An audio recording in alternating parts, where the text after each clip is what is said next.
Testing 1 2 3. Testing 1 2 3. Hello, hello, hello. Hello, hello, hello. Hello.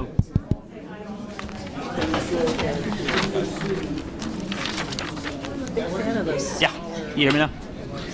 Hello and welcome to the South Burlington Development Review Board meeting for December 17th, 2019.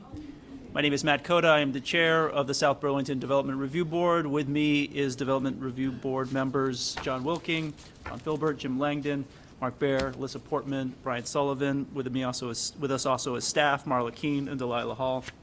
Thank you for those in attendance and those of you that are watching online. Anyone who wishes to participate in any of the agenda items of the hearing should sign the sign-in sheet, provide your contact information in order to be considered a participant. You can fill out that sign-in sheet. You can speak during public comment portion of the hearing or submit comments in writing, but you should do one of these things if you want to obtain party status, should you decide in the future to appeal any decision made by this body. So thank you for signing up for the sign-up sheet. First item on the agenda is directions and emergency evacuation procedures from the conference room. There are 4 doors exiting this room, 2 in the back, 2 here. Should we have to leave for any reason, please meet in the adjacent property just to the south of us. Thank you for that. Agenda item number 2, additions, deletions, or changes in the order of agenda items. I have an addition to make. The Development Review Board has been meeting in deliberative sessions and has come to the conclusion that we wish to reopen one of the hearings, one of the developments that we closed on earlier this year. This deals with Dorset Meadows, SD 1927. I would make a motion to the board that we reopen SD 1927 to hold a hearing on January 22nd to deal specifically with our challenge in defining the riparian areas as they relate to MAP 7 and 906B3. So the motion is to reopen SD 1927 Dorset Meadows and hold that hearing on January 22nd. Is there a second for that motion? I'll second that motion. Seconded by Don Filbert. All in favor, say aye. Aye. Aye. Those opposed? Those abstaining? Is that here? Abstain. Excuse me, an abstention from John and Brian, who have recused themselves from that item. Thank you very much. And just for the record, Jennifer Smith, alternate member, participated in that vote as well and voted aye. Is that correct? Thank you, Jennifer. Item number 3 on the agenda, comments and questions from the public not related to the agenda. Is there anyone that has anything? Okay. We'll move on to, oh, excuse me. Go back in time. Changes in the order of agenda items. I'd like to move the minutes to in between 4 and 5 to accommodate one of our board members who's recused from the 2 last items. Any other announcements from the board? Were we also going to move item number 10 to Shoot. earlier? Yes. For that purpose? Thank you. So we are going to move agenda item number 9 and number 10 to right after announcements. Are there any announcements to make? Okay, then I would go to agenda item number 9, which is the minutes from December 3rd. I've had a chance to read the minutes. I hope you all have too. I had no changes to make. Anyone have any comments or changes to the minutes? Then I would make a motion that we approve the minutes from December 3rd, 2019. Seconded by John. All in favor, say aye. Aye. Those opposed? Thank you very much. And item number 10, other business, an item which I myself and Brian Sullivan are recused from, so I will hand the mic over to Mark Bear. Okay, so this is for the application for SD 1931 and SP 1939, 793 907 Shelburne Road. We initially had scheduled the hearing for January 22nd, but the applicant has notified us that they're not available for that date. They're available February 4th. Staff basically just wants the board to, as a board, agree that that would be fine to continue it on the 22nd so that the applicant and any public will know not to show up on the 22nd before that hearing. Anyone on the board have any issues with that? Okay, it's not a motion issue, so we just have informally discussed it on the January 22nd. We'll open it, continue it February 4th, and or continue. Okay, and I yield back to Matt. Great, thanks, Mark. So then we go to agenda item number 5, continued miscellaneous application MS 1903 of South Village Communities LLC for approval of an overall affordability plan for a previous approved multi-phase 334-unit planned unit development at 1840 Spear Street. Who is here for the applicant? Come on up. Yeah, just pick one.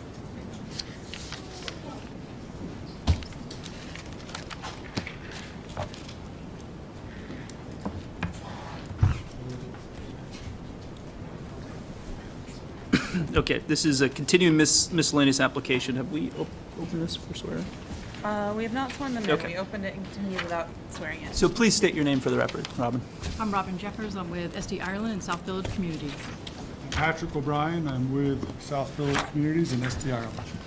Dave Marshall from Civil Engineering Associates. And could the three of you raise your right hand and swear to tell the truth under penalty of perjury? Great, thank you. So let's talk a little bit about the affordability plan at South Village. Okay. Could I ask for you to bring up one of the maps with the package?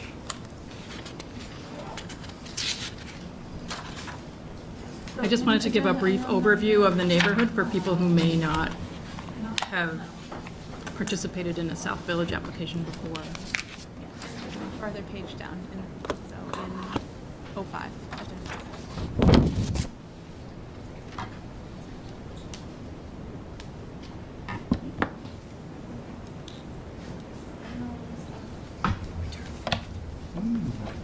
Or I could have you hold one up. Oh, there we go. Thank you. So I just wanted to give a brief overview. South Village is a 220-acre site on Spear Street at the top of Allen Road. Allen Road actually extends into the development and becomes Allen Road East. And South Village is fairly unique in that over 130 acres of the 220 are held in conservation forever. Where it says agricultural leasehold. Actually, do you want to read my banner? Where it says agricultural leasehold. Here in the center is a 12.5-acre farm. And then all of the land that you see in green over to the right is conserved, the same up above and below. So essentially everything you see here in green is in conservation in perpetuity. South Village is referred to as a TND, which means traditional, it's an acronym for Traditional Neighborhood Design. It's designed for walkability and neighborhood connectiveness. There are sidewalks on both sides of every road. The lots are small. They're very well nestled together. Houses are close. Houses have front porches or generous stoops. The entire design is that, people walking down the sidewalk can meet their neighbors because their front porch is only 10 feet away. So built-in community and connectivity in that way. The project's been divided into 3 phases. Phase 1 is the bigger lump down there on the southwest side. Phase 2 above it to the north, and Phase 3 to the right. It's also referred to as an agrihood because of the farm in the middle, and a conservation community. And by conservation community, a lot of that has to do with the fact that there's so much land in conservation. There's also a stewardship board that a tithe from the sale of each house goes to for maintaining that land in perpetuity, and conservation measures, habitat restoration, like that. And Phase 1 is, at this juncture, primarily developed with the exception of the lots that you see here with the stripes on them. Phase 3 is, as someone pointed out today, we have equipment out there today working on the side streets. The base course of the main road, Midland Avenue, which connects to Dorset Farms, is done with the exception of paving. The side roads work are things that we're starting on right now. Phase 3, at its approval, was conditioned to have 6 affordable units. And that's done and done. And at that time, we were asked to come back with an affordable plan for Phase 1 and Phase 2. And that's why we're here tonight. And this plan shows in the striped areas the lots which we were requested to come back with the affordable plan before we moved on with them. They require site plan approval, which has not yet been done. And they are lots 4A and B. Anna. Well, you're my Anna. Thank you. Lot 4A and B over on the west side. Lot 11 in the center, and lot 48N up above. So we're here to talk about those lots and additional lots. And just to provide the context for, we've all come on the board at various times. This project, I think, predates all of us, except for Mark? No? Predates me. Okay.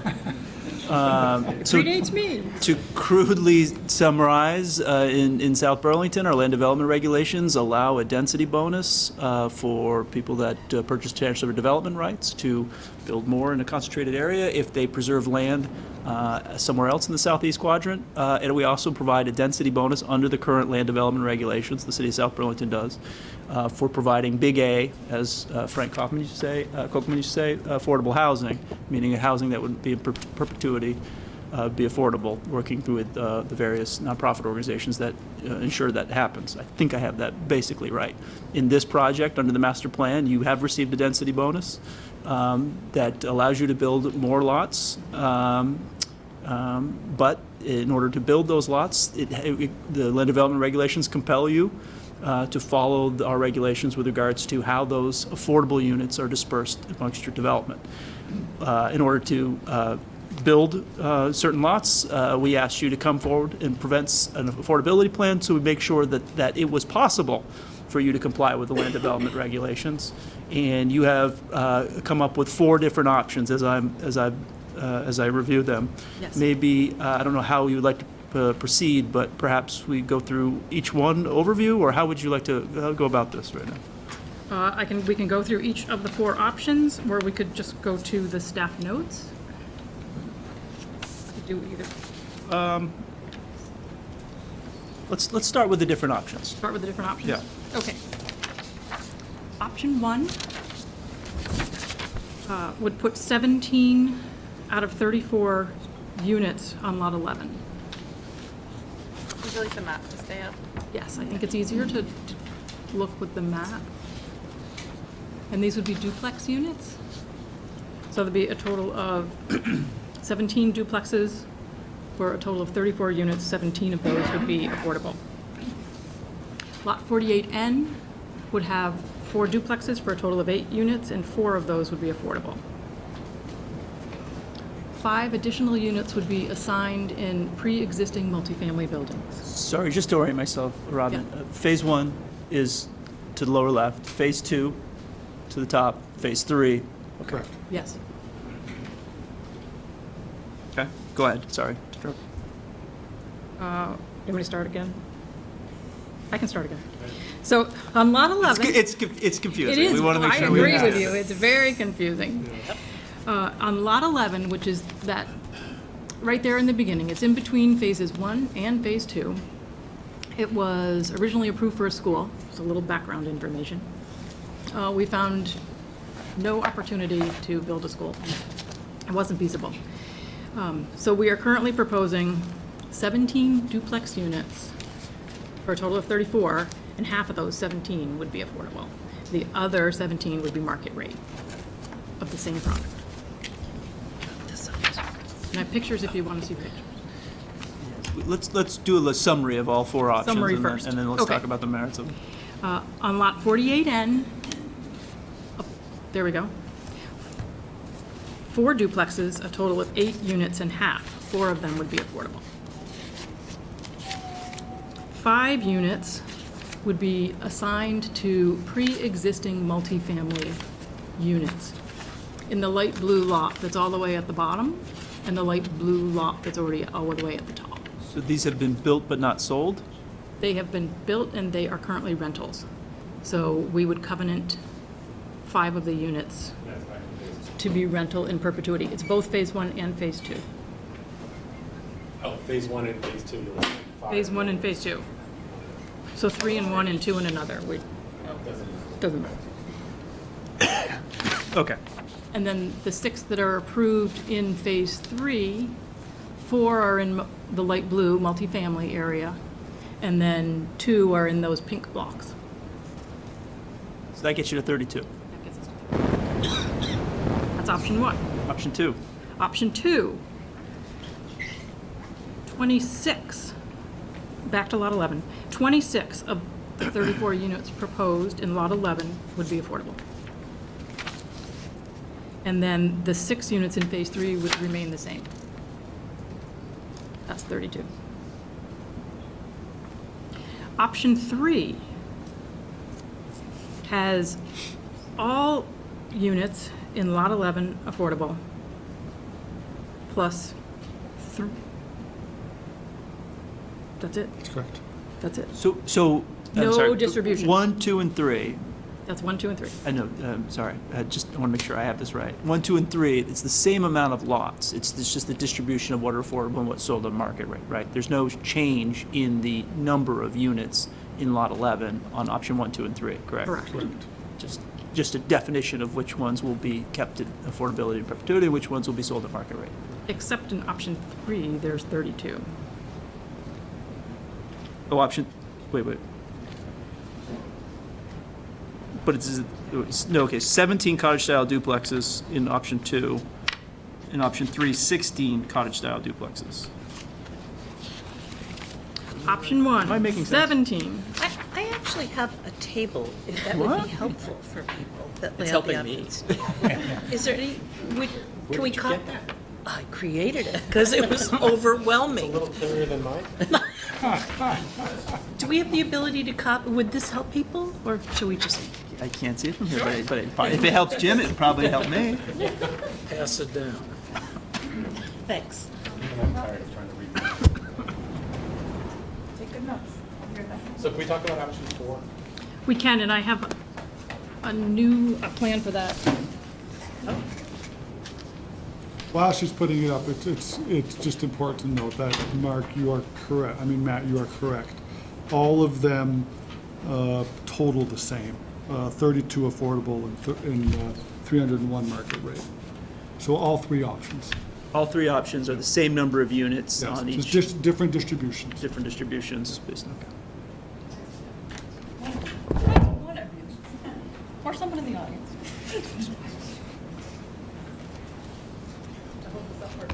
is this referencing option 4?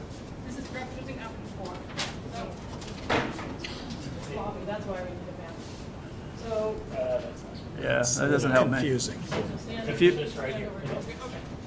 The primary difference of option 4 There we go. from option 1 is it takes this little cutout, paper doll, and instead of 34 units here, it puts 11 buildings for 20 units. So 11 duplexes on lot 11. Yes. Okay. Of which 12 would be affordable. And then it has the same distribution in the multifamily above, the multifamily below, same with 48N, and the same in basically. So you would have fewer units overall for fewer affordable and fewer units? Yes, it has 321 units instead of 330. Okay. So right, so you're decreasing your density, but also decreasing the number of affordable units. Yes. As the part of that. overall comes down a little bit, and the affordable comes down corresponding. Okay. Is there an option 5? There is no option 5. Yes, option 5 Well, I take- is we don't take advantage of the density bonus. Well, I mean, our discussion was, and again, this, Thank you. as you know, the history of this plan is when, and we've all come to it at different times, is that when we approve a master plan, it was in consideration of having the density. Would things be different if, oh, hold on, the public will have a chance to speak.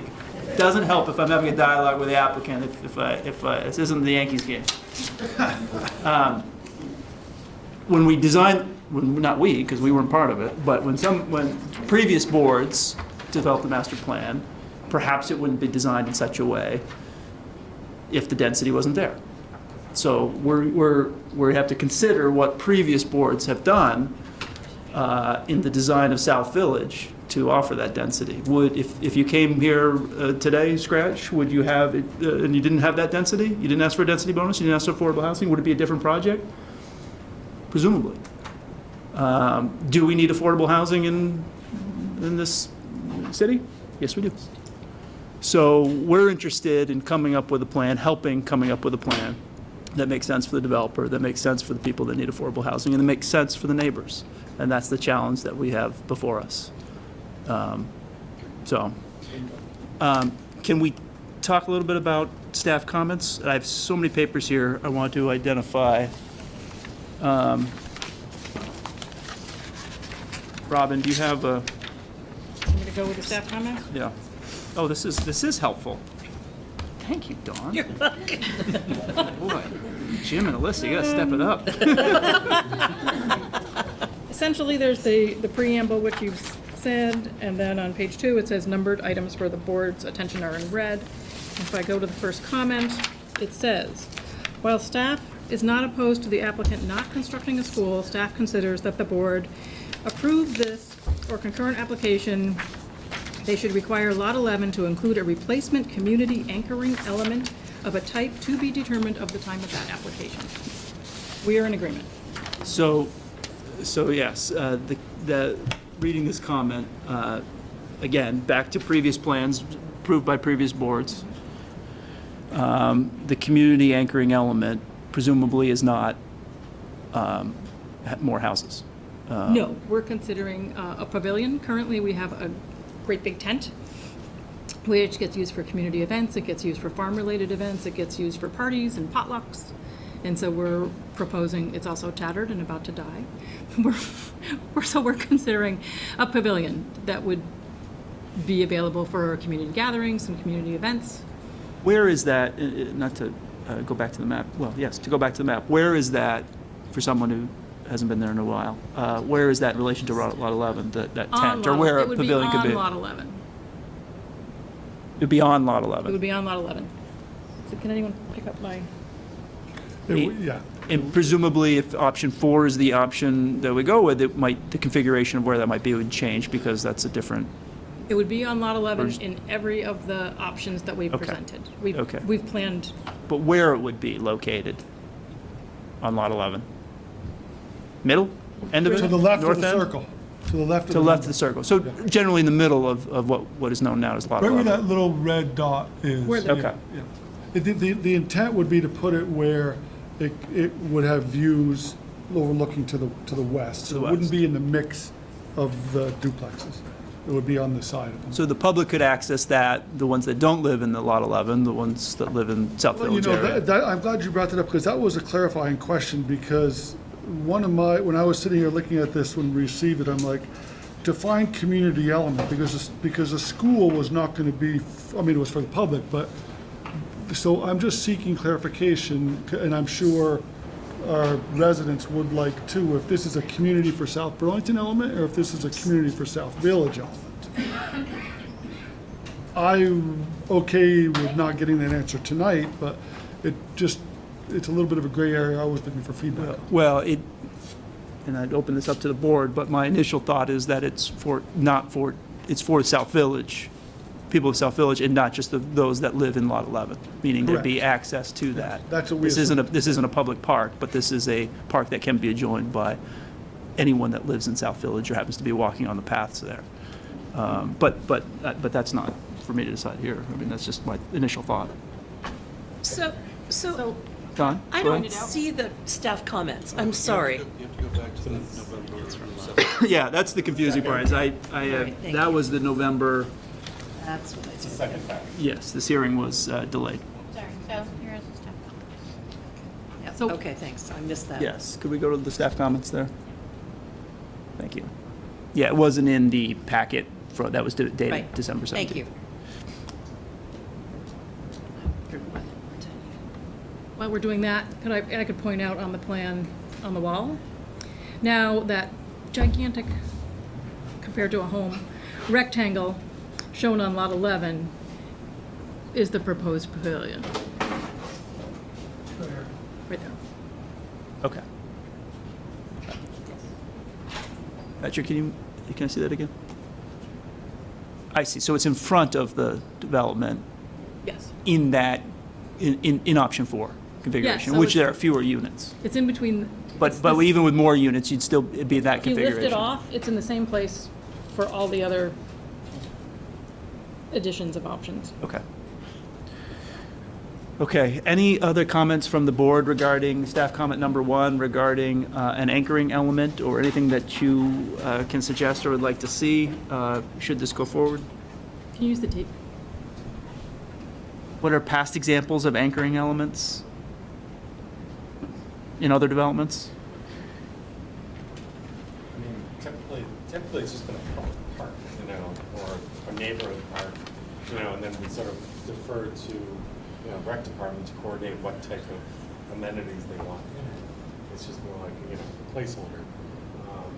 Like development, just north of farms, Rye Meadows, Right. as, neighborhood Yeah. play structure. Right. But obviously, this is something way more anchoring, way more, developed than something like that. But I'm not really sure. I think it's up to them to present and us to. I think where it is, if I'm not mistaken, I mean, you have amazing views of the Adirondacks from that point. I mean, I think of, all the times that I've spent walking to Overlook. And that certainly seems like an anchoring element, even though it's a public park and not related to any development that I live in. But certainly it seems like that would be an anchoring element, providing areas for people to congregate, to sit, to watch the sunset. I think it would be a Sound. beautiful location. Sounds like a balloon. It's also, it's adjacent to the farm, it's Yes. adjacent to the soccer field. Okay, but part of the anchoring element is not just to leave an open space, but to come up with amenities of some sort Yes. that you would present to us, A draw. a draw of some sort. Okay. All right, can we go to the next agenda item? The, Public comment? Or Public- the staff comment? Staff comment, yes, sorry. Next staff comment is Based on the, Discussion of the options. I see. Okay. So maybe it's time to discuss the options. Yeah, so we've seen 4 options. I'd certainly like to hear from the neighbors on this. But as it relates to how they're dispersed, is there an option that we're not thinking of, or the applicant hasn't presented? Well, personally, I think 3 is out. Out. Absolutely. Yes. We were very specific about the split throughout the community. Yes, we were. And And that doesn't comply with the LDRs to have all of the affordable housing located in one area. I would agree with that, and also, as I read the comments from neighbors, I didn't hear, I mean, it seemed to me that everyone had an expectation that there would be affordable units dispersed among this community. I really didn't see anyone saying we shouldn't have any of those, but to cluster them as they are clustered in option 2 and 3, and even 1, as opposed to dispersing them, I think would be a mistake. So the idea is which, as I understand it, what option presents the most disbursement? And is the most disbursement under, really, because you're reducing the overall number, option 4, but then you see a loss of affordable housing that way? I mean, that's a consideration. Yeah, I think to be true to the previous approval, to the LDRs, and just to what I think is good policy, there should be as much disbursal as possible, excuse me. And there may be another option that hasn't been presented yet that achieves that better. Maybe we'll hear something from some of the neighbors about that. I would point out as well, you've heard about this affordable issue and dispersing these years ago. Correct. This has been very slow coming, and in the meantime, you've sold whatever you've sold, and the options have gotten minimized. Not our problem, as far as I'm concerned. You've got a problem with making sure that they get dispersed, and this, I don't see any of these as doing what we had in mind. I don't see any single families being designated as affordable. That's not a proper disbursement, which is, as John put it, this is something we've been saying for years. And I was harping on it big time, but I'm very opposed to going with option 5, which is no additional bonus, because, the master plan was approved with 331, however many units.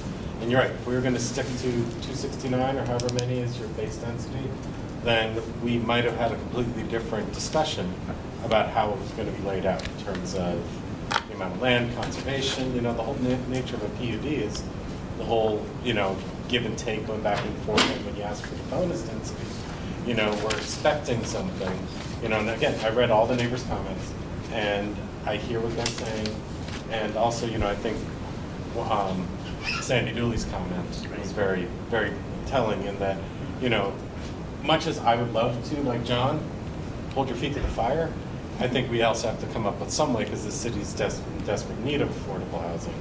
But, so we have to find out what's the best plan moving forward. But we were told years ago that you control all the lots, and yes, some of the single families are going to be dispersed because they haven't been built yet. Now you're coming to us saying, well, they've all been built out, so we can't build any, so we're stuck with duplexes and, apartments in the multifamily. That's not true disbursement. They might be mixed around in the development, but that's not a true disbursement of the nature of the LDRs. So I'm pretty unhappy about this, but I understand where we're at right now, and I understand the big picture of what we're trying to accomplish here. But like John said, this is not new. This is not something that, and we were told, we were asking for it, we were told for years, oh, we control all the units, there's going to be single families, we'll take the hit on, building them at cost and stuff like that. That's not happened, and we're at where we're at, but I want to see a better disbursement and the best we can do right now. Mr. Chairman, if I may. Yep, go ahead. I've been trying to figure this out for 5 years since, and one of the first things that I did was go visit staff. And what they told me at that time was you build your density bonus under 1-to-1 ratio. Every unit above 269 is a 1-to-1 ratio. You do not have to build to the amount. You could build 278, you could build 282, you could build 290, all the way up to 334. That is what I was told. So what we did with that is we said, okay, at some point, we are going to have to try to get in as many as we can. Never on our radar, because of that conversation, was it 334, because when we took it over from Retrovest, that had already been out the barn. I mean, in order for us to hit 334, we would have to go out there and go right back to the master plan, and we'd have to build, how many 12 plexes were proposed in the master plan? Or approved? 12. 12. So one of the things we did is we had a community event. We sought input from the neighbors, and we explained to them, what we're gonna have to do is we're gonna have to come in here and build more 12 plexes to make this all work. And they went, rightfully so, they went crazy. So you're right, we are where we are. It was never our intent to be put in this position in the first place. If the discussion I had 5 years ago with staff was you shall build 334, we would have crossed this bridge years ago. If SD Ireland owned this project from the get-go, instead of taking it out of bankruptcy, it would have done from the get-go. That's the problem with the situation, was that the LDRs were not clear enough at that time to make sure that the affordable units were allocated from the get-go. So we are where we are. I just hope that we can put all of our common heads together and work with the neighbors to come up with a solution. But I don't think the onus of pointing a finger at Robin and saying, you were told, that's not fair, because that's not what I was told. Well, we have put a condition, I mean, going forward. We need, this affordability plan is something that you need to go forward with any new development, and that's why we're here. Hindsight being what it is, I think previous development review boards should have ensured that affordability plan came out before we got to phase 3.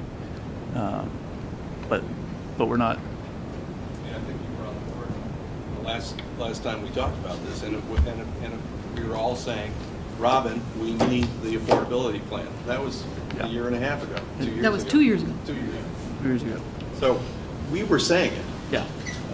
We've been working on it for 2 years. And we've been working on it for actually 4 years.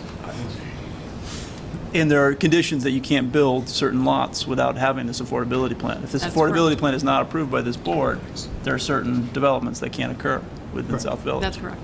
We also have not sold lots in over 2 years, because we've been working on this. In phase 3, where are you at with phase 3? Ready to start. Ready to start. Infrastructure is 80% in. Contingent upon affordability No, plan? we already conditioned with 6 affordable units there. Okay. So those are gonna be built. Correct, I remember that discussion where we said, okay, proportionally, the 6 affordable units in phase 3 is a proper distribution, given what's gonna go into phase 1 and 2, but we kept saying, we need that plan. We Right. need to know how you're gonna distribute them in phase 1. So just a little bit of history, so help us figure out why we're here tonight. So after that meeting, we went to work. We worked with CHT, try to come up with a plan. They couldn't make it work because, for a couple reasons. First of all, because of, they can't make affordable units work in singles and triplexes in smaller buildings. The way their funding mechanism work now, probably 98% of their product is large buildings. Their funding for onesie twosies was simply not available, plus the fact that South Village didn't really meet their model of being close to public transportation. So what we did then was we worked internally, and we worked internally, and we worked internally. And We also said- worked with all our builders. and we worked with and we said it just can't be done economically to meet the LDRs in perfect proportion. We So- also went to the neighbors with plans for 12 plexes on Lot 48 and Lot 11, and they vehemently opposed them. Right. And Vehemently. So we worked with all the groups we possibly could, and we realized we couldn't do it. So what we did is we came forth last, I think it was November, with a plan. I think it was 276 some odd units, so there was only a handful of additional affordable units proposed, but that was the best we could do. We worked on it so hard, and we just couldn't make it work. So that was the plan we submitted, that subsequently staff said, no, you can't do this. So we had a choice. We said, well, we could fight City Hall or go back to the drawing board. So this is the result of a year at the drawing board, these options. So I don't know if someone from CHT is here and can speak in public comment, but it's your interpretation of that a duplex is preferred over what? Over a single family? Over? Oh, no, I a don't. duplex, I don't want to put words in there. What I meant was that their funding mechanisms now are geared towards 30 to 40 unit buildings.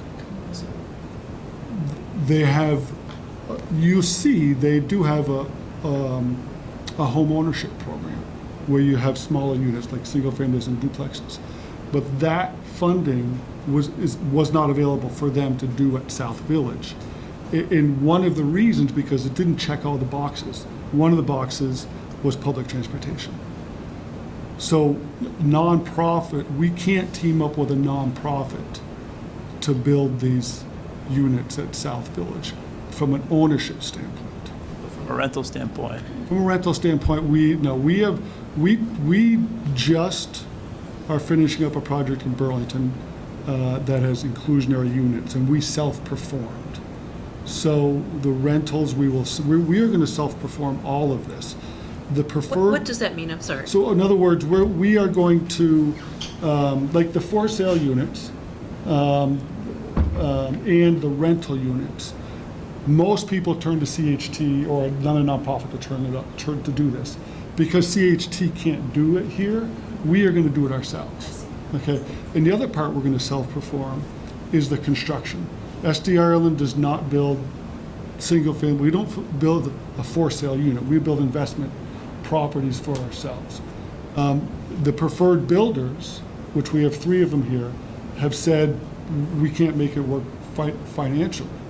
Numbers just don't work for these affordable units. So we, SD Ireland, are going to self-perform and build out these units, some of which will be rentals in the multifamily buildings, and the remainder would be for sale duplex units. We've been working with staff because we already have the other 6 in phase 3 on the covenants, on the deed restrictions. We're moving forward with phase 3, and what we want to do is we want to carry that right over to phase 2. Can you talk a little bit about what you described in your narrative about why you feel your proposal offers a proportion of housing styles is better related to the housing needs of the city of South Burlington? Yeah, certainly.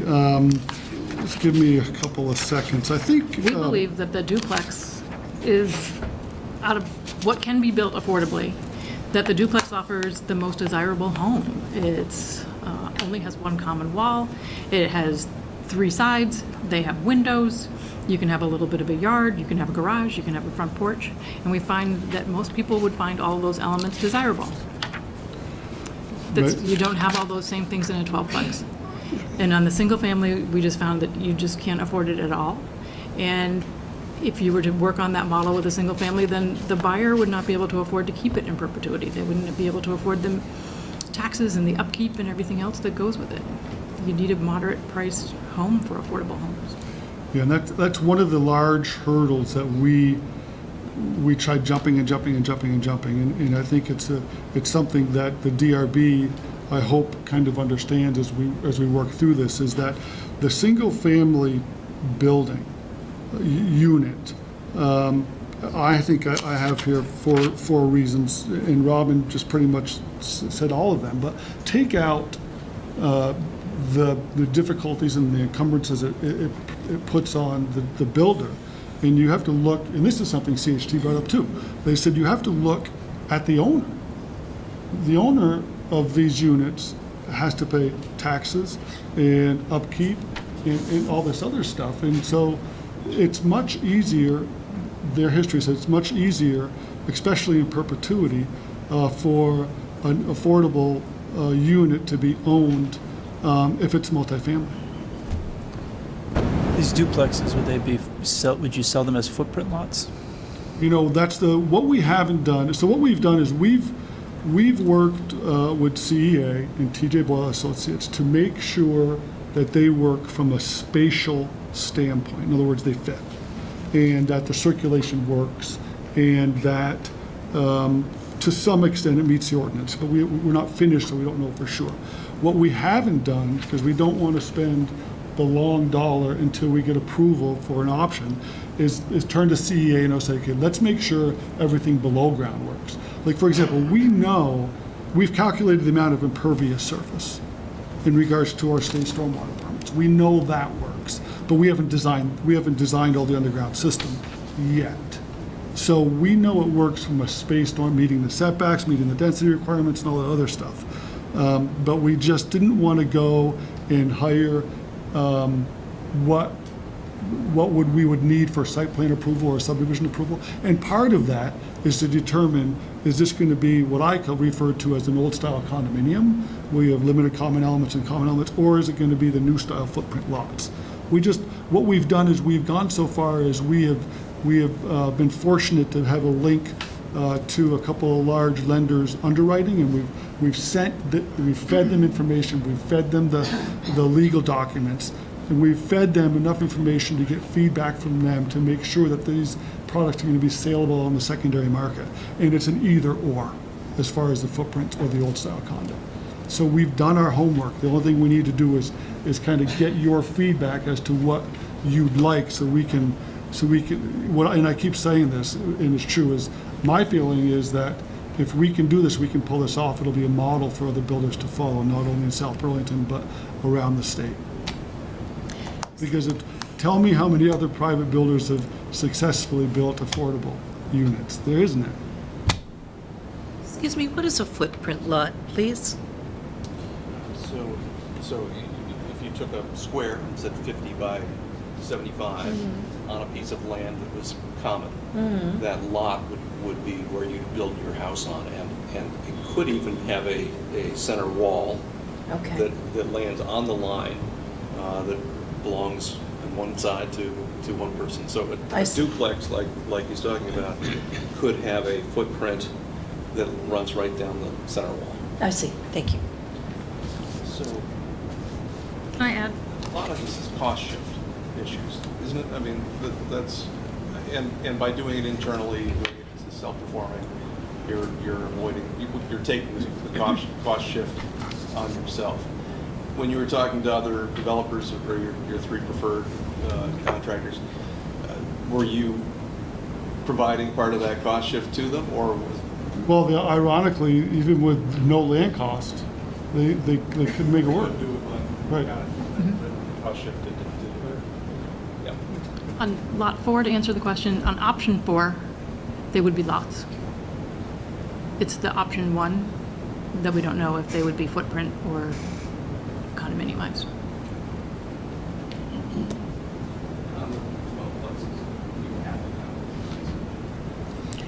We do not. Footprint lot? Oh, no, I'm sorry. If you were going to sell them, you would need to Oh, I'm sorry, you're keeping it condominiumize. as But if you're rental. for rental, you don't need to. Never mind. Any other staff comments? There was a third one related to demonstrating that the affordable criteria are met. Minimum gross floor area per affordable dwelling unit shall not be less than comparable market rate units in the housing development. So if the board does approve an affordability plan, there should be a condition requiring a table of floor areas for all previously approved of the same type and the proposed units, so just so that we can account for that. And Patrick, under the phrase you used, self-built, is that what you said? Yeah, self-performing. Self-performing. Who affirms that, Marla? Is Champlain Housing Trust still, or some other nonprofit still affirm it, or is that something the city does that affirms that these units remain affordable? So there's a lot that goes into that. In the initial construction, the city would be affirming that it meets the physical criteria related to floor area.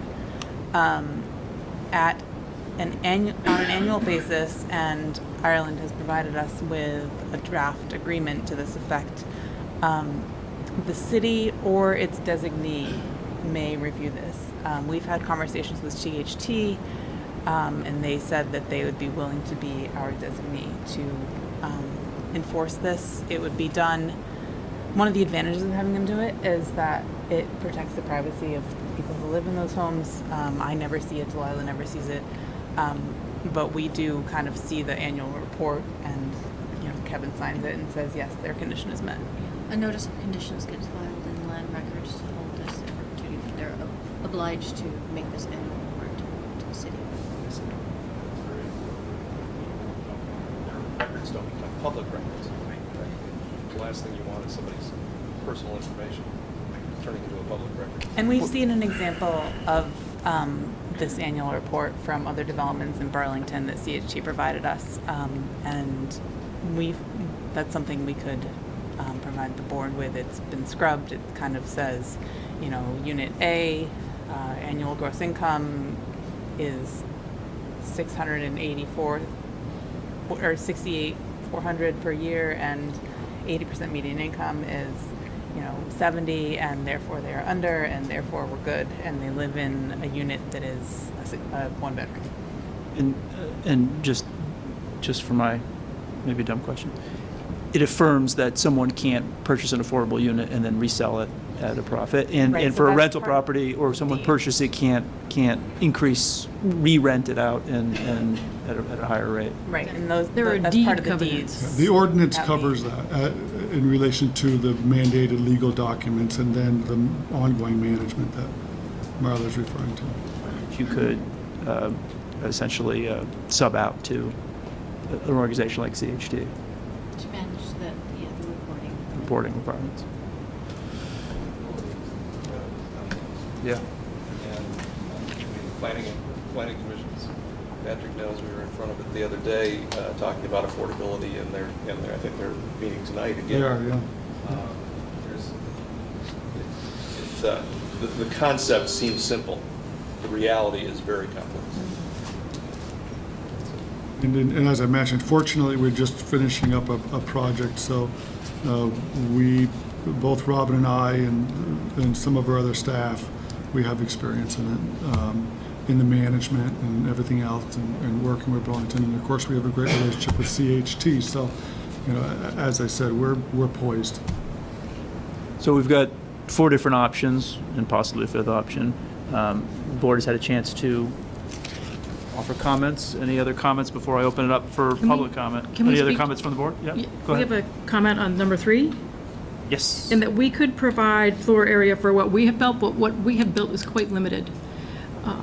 Primarily, we have a preferred builder program. We have sold lots to 3 different builders. We do not have the floor areas. The administrative officer has those floor areas. We don't. We also don't have them if people have added on. So we could provide this going forward for the self-performing options. Isn't that what we're asking, or is it not? Yes, that's, Staff. yeah.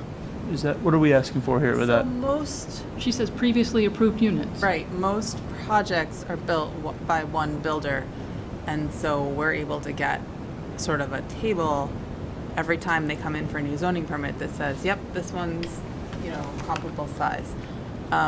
It's a daunting task to develop that table for 200 units. I don't know if we could come up with a good way to do that.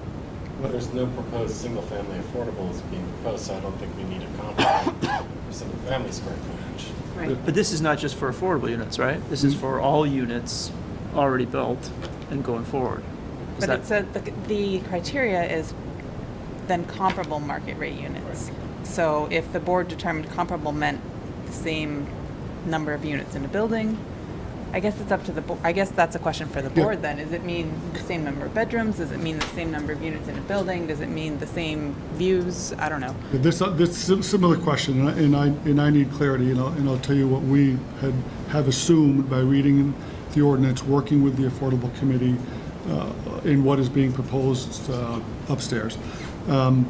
So what this isn't saying, okay, if you're going to build a duplex, it has to be comparable to the 2,600 square foot one that Tom Shepard just built down the street. What this is if you're going to build, I'm just using things, if you're going to build 10 duplexes, they've got to be all similar, and you're going to keep track of them. Those are the comparable units. So which we can do. I mean, we can certainly do that, and that's what Robin said. For the affordable ones and the ones that were in our options, we can track that. But what No we're problem. going to build, we have comparable. Either A, already built, or B, we'll be building the same market rate unit as we're building for affordable. What you don't want to do is an inventory of previously built homes that are the market rate homes. Correct, we don't have And access you to that don't- information. And we don't know why you would need it. Typically, in my experience with affordability, the reason you need it, the reason you want it, is because in floor plan and exterior views, it has to be comparable, so it doesn't stand out.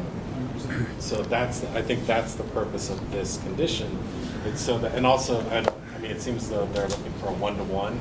My also experience is that you take the average of the comparable, and the affordable typically has to be 80% of that, because it can't stand out as being tiny, but it doesn't need to be the exact same size. You don't have to have a 18 by 20 bedroom, an affordable unit, Sure. but you have to provide relatively comparable.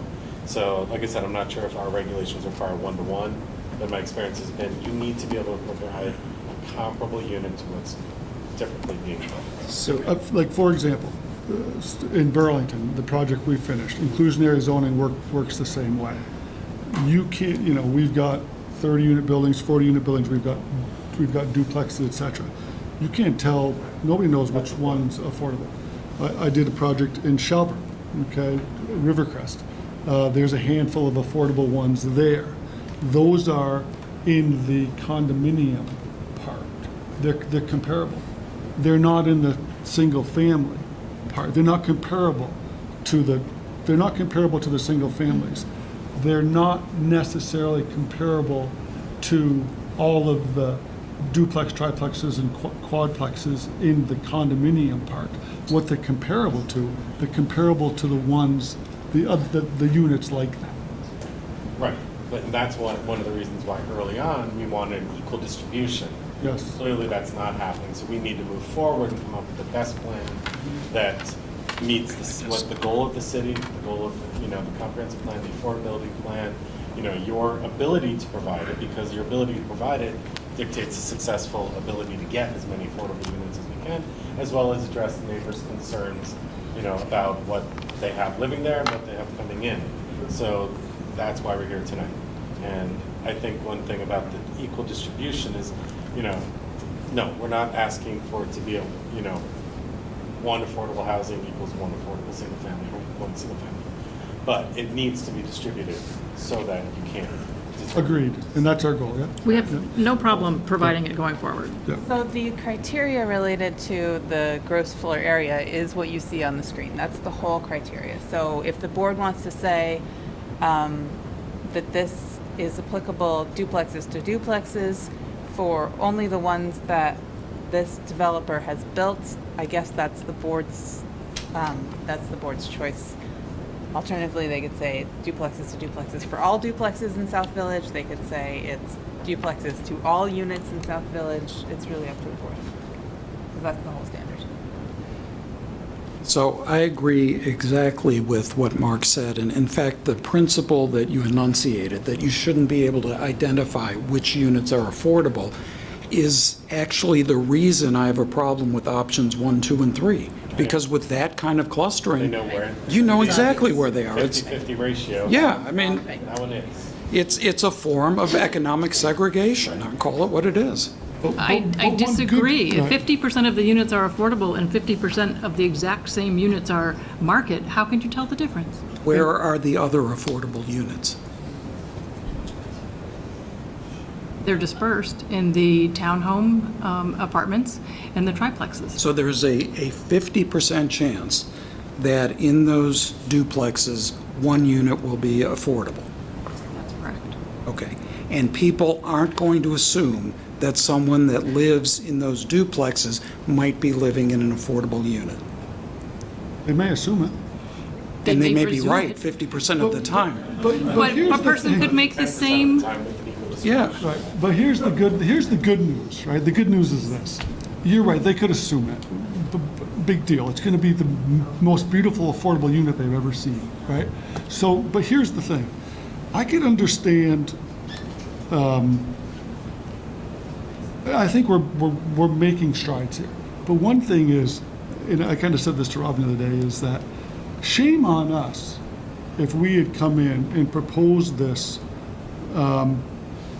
in the worst section of this project. It's not. This project, if it matters to you, this is not the other side of the tracks. This is probably in the nicest location of South Village. So while somebody may be able to tell that half of those, while somebody may be able to find out, no one's going to be able to tell by looking at them. Somebody may be able to find out because they talk to somebody and they know what's affordable, they know somebody there. I mean, who cares? It's going to be beautiful. They're going to have really nice units to live in. I think who cares is better answered by the people who would be living in those units and people who have lived in affordable housing and low-income units in the past and have been stigmatized. I don't think it's for the developer to say. I believe that these homes will not have any stigma. What we are proposing meets all the South Village standards. It will present as a single-family home. It has a front porch. It has a garage. You can't find affordable housing anywhere that has front porches, that has garages, and the amenities that these homes will have. I think the people who live in there would be happy to hang a shingle on their house that says, "This is affordable." Well, sir, Very happy. sir, you have never grown up poor, I guess. No, but No, you haven't. Just you know What what? does that have to do with it? Because you're making assumptions. Chairman? You are making assumptions about the way poor people live their lives. sir. And your assumptions are wrong. If it matters, my family's provided more affordable housing in this city than pretty much anybody else other than CH3. So while I may have been fortunate enough to not grow up in poverty, it has been a mantra of not only myself but my family to provide affordable housing. I don't think this is a place for the discussion. Thank you. Any other comments from the board regarding the option 1, 2, or 3, or 4? No, I'd like to hear from you. Yeah. That's it for staff comments, is that correct? That is it for staff comments. I'm going to give out some additional public letters. These beyond the ones you emailed us? One is the one with the staple in it. I emailed you. The rest of them I did not. The one with the staple you have emailed us. It got a little crazy. There were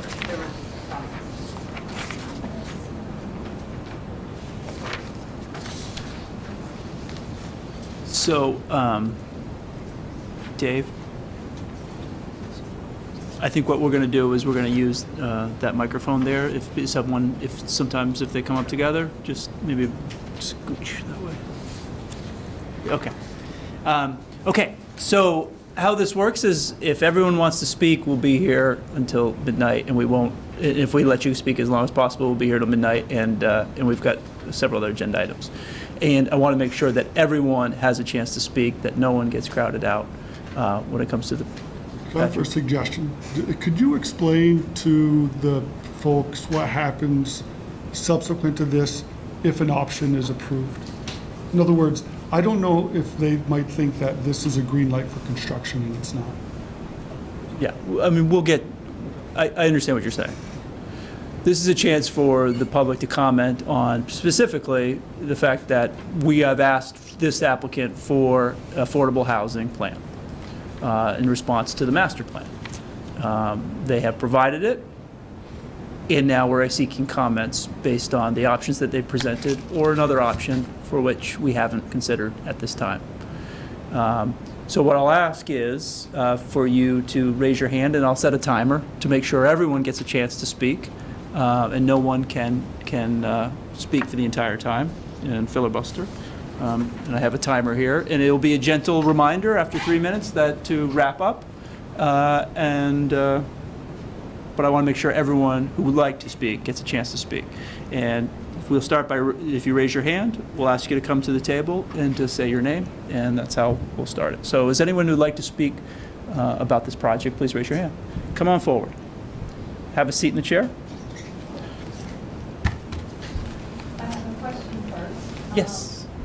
I didn't send my comments in advance, so. That's okay. Can we write them now, so they can be part of the record? If you have one copy, give them to Marla, Delilah.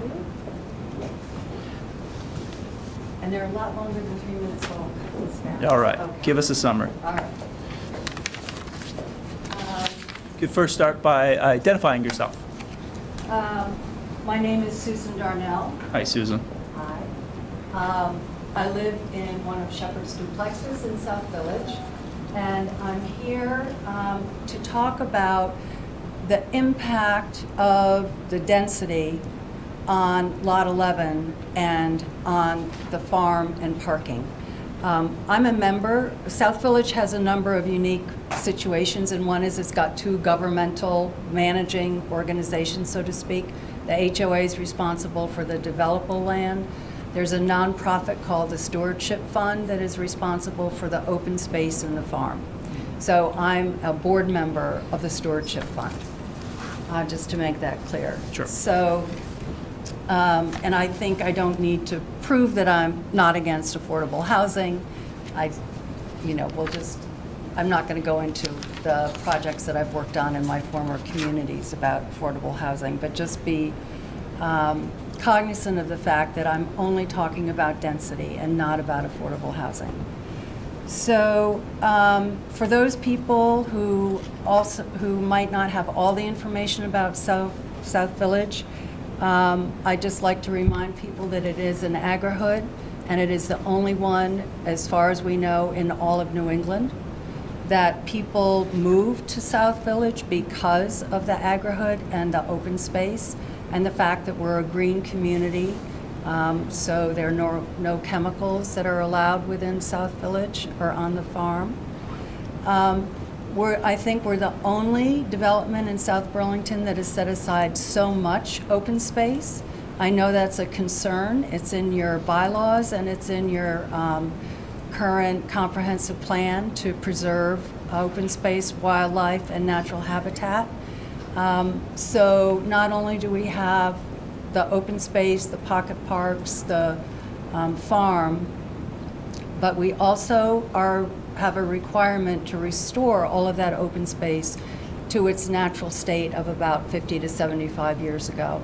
This consumes a considerable amount of time, effort, and money from our stewardship fund, and I don't believe any other development has that requirement on it. So we consider ourselves to be a major contributor to the city's goal in that area. This is related to affordable housing, and it has to do with the unique nature of South Village in that we have more infrastructure than any other development in South Burlington, I do believe.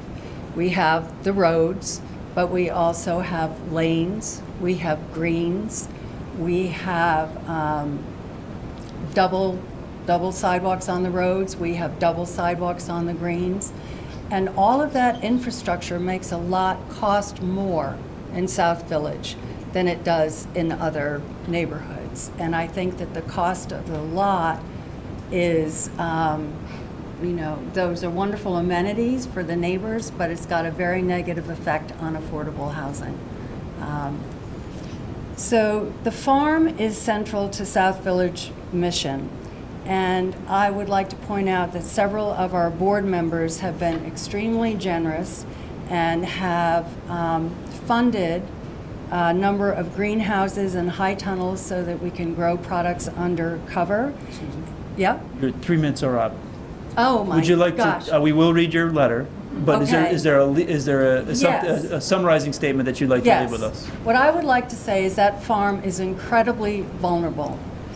It's the heart and soul of our neighborhood, and when you put that many houses that completely block all of the view of our farm and farm stand, which depends on attracting many visitors from outside of South Village, it's going to put the farm out of business. And we do not want to have some farmer leasing that to grow CBD. We want that to produce vegetables both for the neighborhood and Common Roots, who, as you know, provides many wonderful programs for the South Burlington community.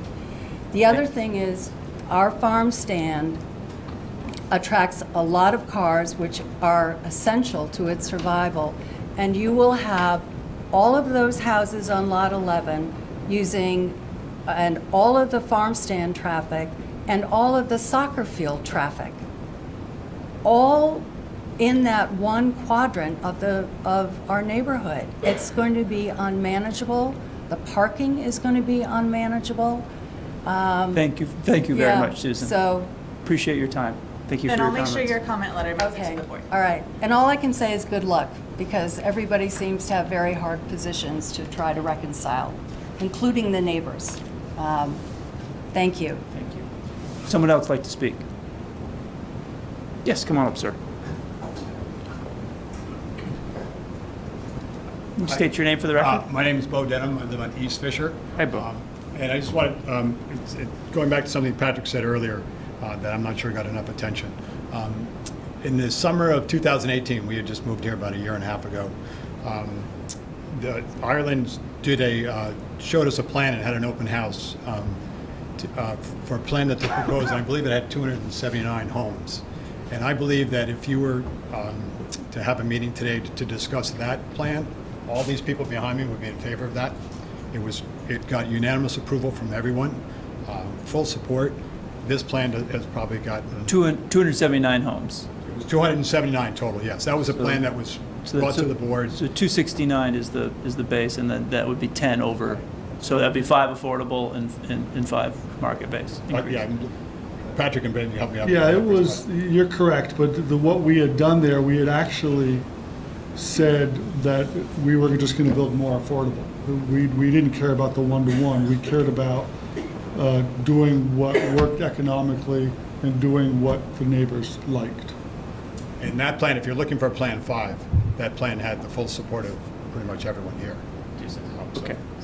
Are we allowed to ask questions? Yeah, and that doesn't count against your time. Okay. Are you asking me? If we interrupt you, we don't dock it from your time. So why isn't that an option that's presented? I don't. So I wish if it was. if I could sort of give a little history, the applicant submitted that plan and staff comments were prepared. It went into the packet and the applicant reviewed the staff comments and they said these staff comments are not supportive. We would like to withdraw without hearing. So that's sort of the background. Anything else, Bo?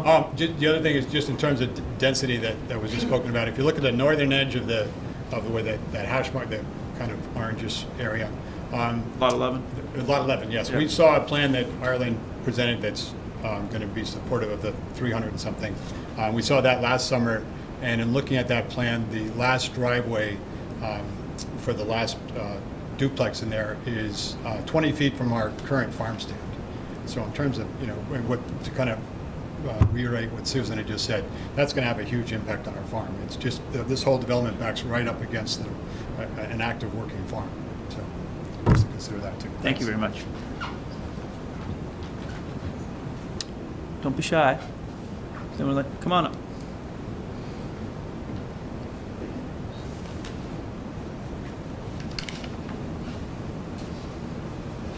Hey, sir. Can you state your name for the record? My name is Nick Andrews. I live at 358 South Jefferson Road in South Burlington, South Village. Hi, Nick. I've been corresponding with staff and with this board for several years, starting in 2015 with a letter to Mr. Connor asking about what was going to happen with affordable housing in our community. when I first realized that there was a problem because we were building all these beautiful market rate houses and there was no discussion of that. There are a few things that I want to correct. One is that in the master plan, there's only room for 9 12-unit plexes, not more than that, not 12. And there are 2 conflicting notes in the master plan that talk about those number of 12 plexes. The other one says there can be a number of 9-plex units. Where'd that come from? Well, anyway, so that's just one thing. I do want to thank you folks it feels to me like you've at least read what I sent, and hopefully I don't know who else has sent anything, but I feel like you've at least read what we've sent. I'm going to get through my 3 minutes here. I made a sheet and I'll drop it off. It's just another one of Nick's things. So all of my concerns about the implementation of affordable housing plan for South Village community have been forwarded to staff and to this board via several other pieces of correspondence during the last few years. The developer and the city of South Burlington have thus far failed to adhere to the letter and the spirit of the South Village Master Plan, and I heard some of the board members comment on that. For many years, no affordable housing was integrated into the community. And even after 2017, when you demanded that they put 6 units in Phase 3 in order to get approval for Phase 3, there has still never been an affordable unit built in South Village. Go figure. Here we are, 2 years later. We're 15 years after the original conception for South Village. The investors, through the developer, offered a compromise plan last year at considerable cost to themselves, and this is the plan that Bo just talked about, that the residents of the community embraced, but that South Burlington staff rejected in favor of various iterations of a plan to jam 50% of all the affordable units in one area, and I heard somebody else comment on that also. The developer has been unable to secure builders to build the quality of homes in the price range of affordability in South Village. And I've heard somebody else talk about that also. One reason is the price of a lot. The price of a lot at, I don't know, $125,000, $175,000. I mean, by the time you get that done, you put up a stick cabin. There's an old market research saying, and this is part of my history, that says you can get price, quality, or expediency. You can pick any two. Any two. And that's where we're at. The quality is going to be what's going to be sacrificed here. Thank you, Nick. We can discuss median income, home ownership in South Village, risk to the very people that you're trying to serve by either cobbing together something or making them so expensive they can't afford them. Now, do you leave a copy of your comments with us, Nick? Okay, thank you very much. Would anyone else like to speak?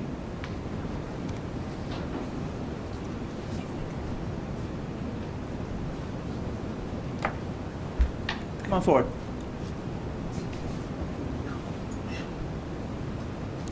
Can you state your name? Yes, Judy Boyd. I live at 380 South Jefferson Road. I live in a lot that's almost diagonal across from Lot 11, where East Allen comes right almost into my driveway.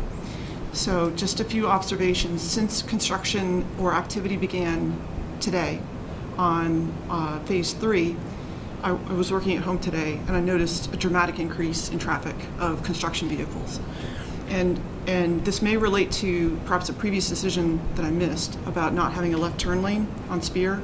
But what that showed me just today is when Phase 3 is done, even if we didn't build another house on Lot 11, we are going to have a tremendous amount of traffic on East Allen coming into the community because it's the main place that people can turn off to Spear to get to any part of Phase 2, Phase 1, and to Phase 3, probably to Phase 3 primarily. So that ties into Sue's comment about density.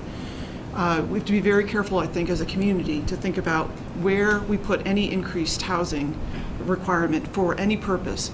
And Lot 11 it looks promising on paper, but when you look at where the farm is and look at where driveways are, the road itself is not wide enough for people to park and drive. It's single file, essentially, at this point, when the homes that are already on there park in front of it. So I'm very concerned about density. And the other comment I'll make is I'm very concerned about the staff or the perception of the staff on behalf of the board insisting on the builders must exercise their option for affordable housing. My perception of the plan is it's an option, it's not a mandate. And if certain conditions are met, then they have to do certain things. But I too agree, 2 years ago when we talked as a neighborhood with the builders and they came up with a plan at 279, that was far more attractive. And I, for one, supported them with their attempt to try and find something that's just a little bit over the 269 cap, that adds a little bit more affordable housing. And as you hear, it's very difficult to do it. So I'd like to say I support option 5, which would be going back to that plan that they put so much time and effort into. Or an option 6 is that they stop at the 269 and we don't mandate the affordable requirement. Thank you very much, Judy. You nailed it, Judy. Exactly 3 minutes. Come on up, sir.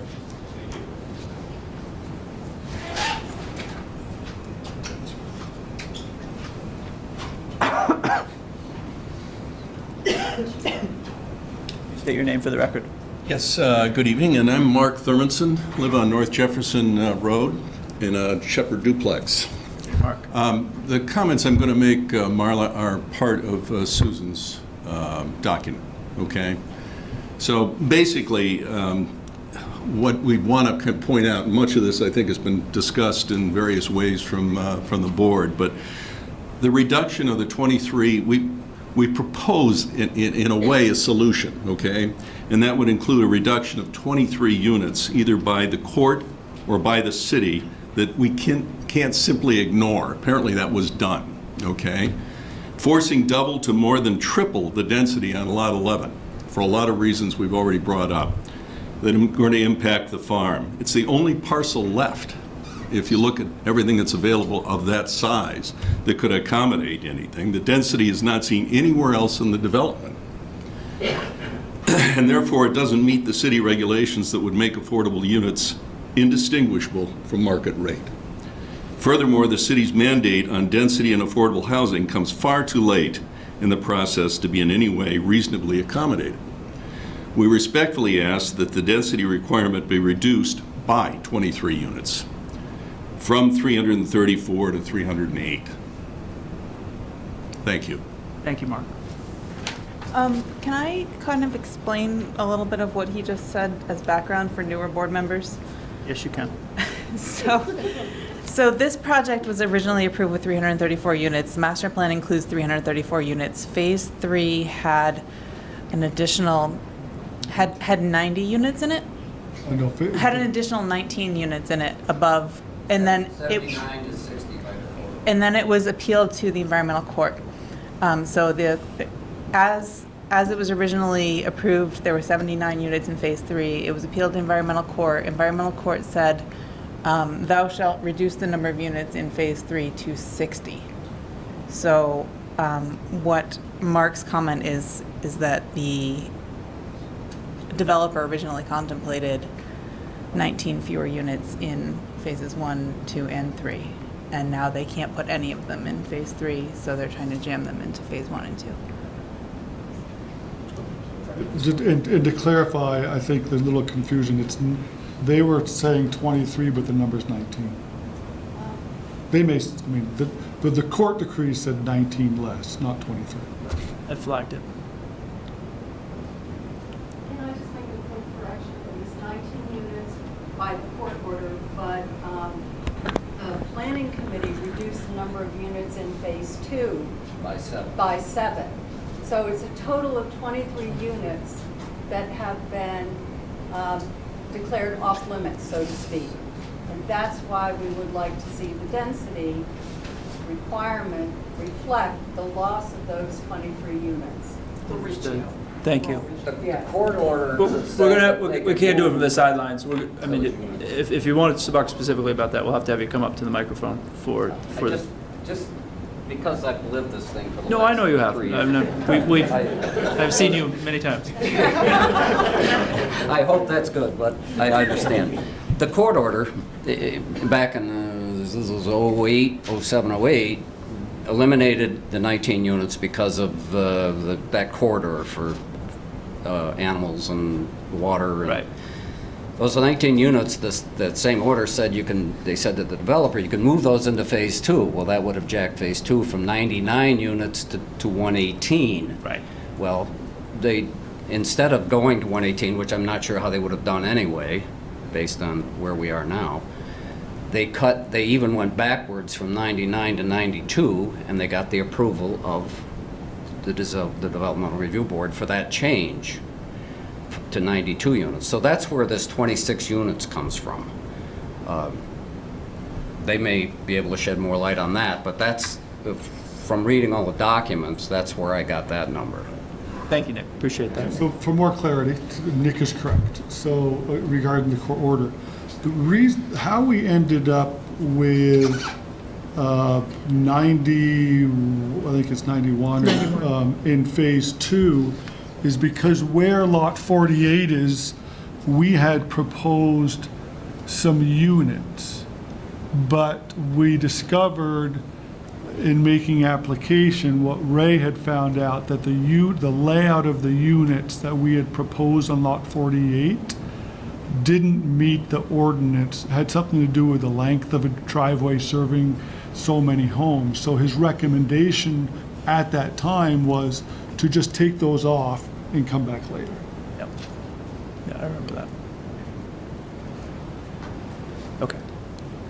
Additional comments from the public regarding this affordability plan? Come on up, sir.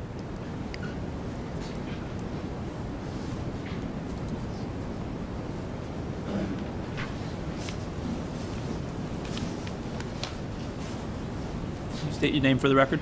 Yeah, my name is Gus Bertie. Hey, Gus. I live at 12 Dewey Place in South Village. We've been residents of the community for 11 years. In fact, we were the first residents in South Village.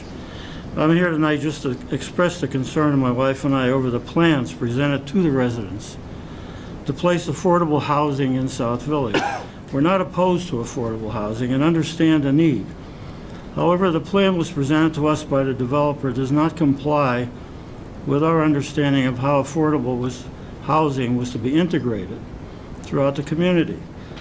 Also, our understanding is that the affordable housing units are to be a representation of the current styles that exist in South Village, or to be built in South Village. To our knowledge, during the past 11 years, the developer and the city of South Burlington have not addressed the issue of affordable housing in South Village. The recent proposal indicates the developer is proposing at least half of the affordable units to be placed in Lot 11. That's what was presented to us. The proposal indicates 34 units, 17 duplexes on that one lot. And it just doesn't comply with what we understand how the affordable housing was going to be integrated. Not only are the 17 duplexes different, the styles are different than what currently exists there, but the density is much higher, and they will stand out. Anybody riding by is going to notice the difference. We were shown pictures of the duplexes, and they're not like anything in South Village. I feel the increased density in the development will cause parking issues as well as additional traffic in the center of the development, as well as draw attention to that area due to the likeness of these units on Lot 11, as well as the density. Since the issue has not been properly addressed during the past 11 years, we're now being presented with a plan that's not consistent with the styles of houses and the density represented throughout the community. Last year, the developer did present a plan and received favorable feedback from everybody, and that was going to the 279. Our understanding was it was rejected by the city. I feel there should be some compromise in the number of affordable units, and that would be the most prudent course of action, because there seems to be plenty of blame to go around. Thank you, Gus. Do you want a copy of it? Yes, we would like that. Thank you. Give it to Delilah and Marla. Come on up, sir. Thank you, sir.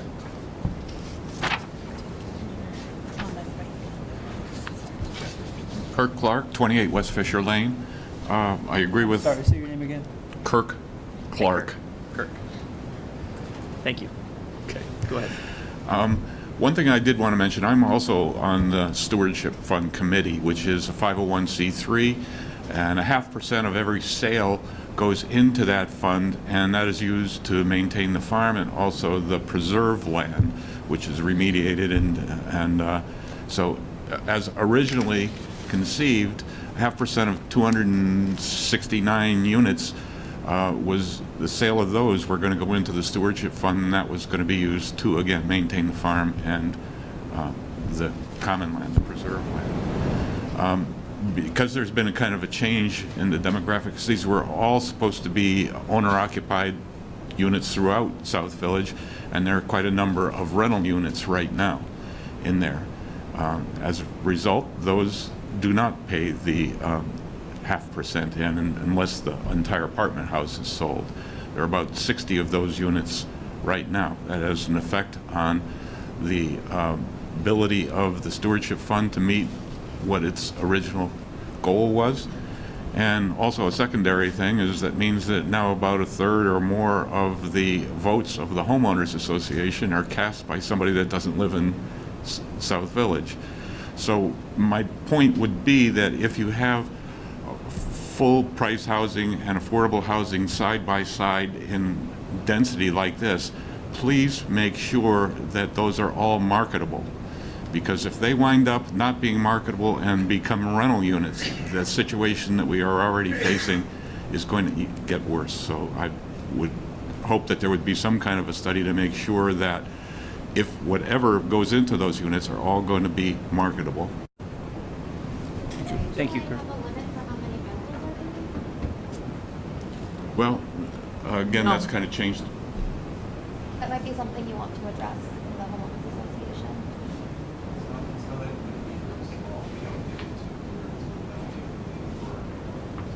I understand, but I think in looking at this, you can take a look at what is likely to become a rental unit, and okay. I would take it up with your homeowners association and consider putting a cap on rental units. Still controlled by Thank you, Kurt.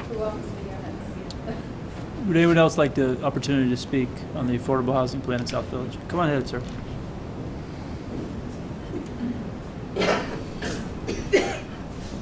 State your name for the record. John Owen, 148 Chipman Street.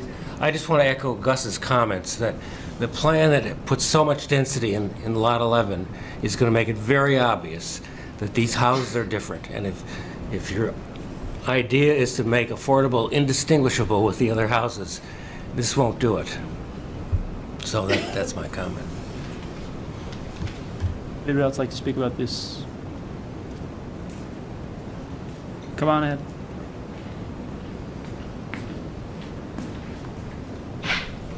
Hi, my name is Jerry Swope. I live at 368 South Jefferson Road, and I sent a letter in already.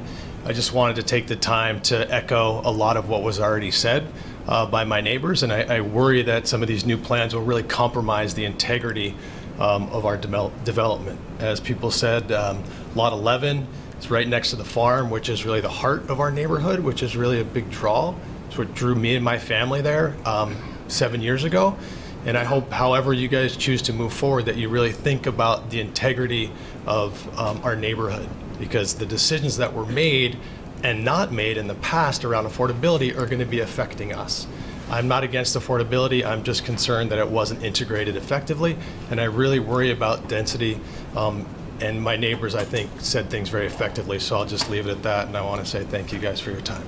Thank you, Jerry. I want to also acknowledge we continue to receive letters, which is great, emails. The most recent one is from Jeff Priest of Chipman Street. And if there's something that you would, well, depending on where we close the meeting tonight or continue it, if we continue this hearing, there's always an opportunity to to write or comment if there's something that you felt was unsaid. Come to think of it later. But for now, is there anyone else that would like to comment? Come on up, ma'am.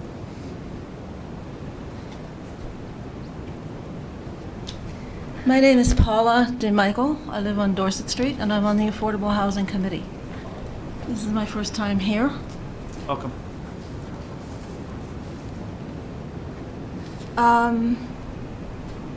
Patrick came to us, I believe, in October with this submission to show us what he wanted to do. He explained the background, and I am a new member. I've been there for a year, basically. So I don't want to speak for the committee, but I speak for myself as a member of the committee and also as a resident. I have to admire what Ireland has done. They found themselves, from what I know, in a very difficult situation when they took over South Village. Nobody has complained about what has been built so far. And I know that they pulled the submission and spent more than a year, which is a lot of money, to come up with 3 options for you. So I'm asking you to give serious consideration to keeping an affordable section here, however it's done.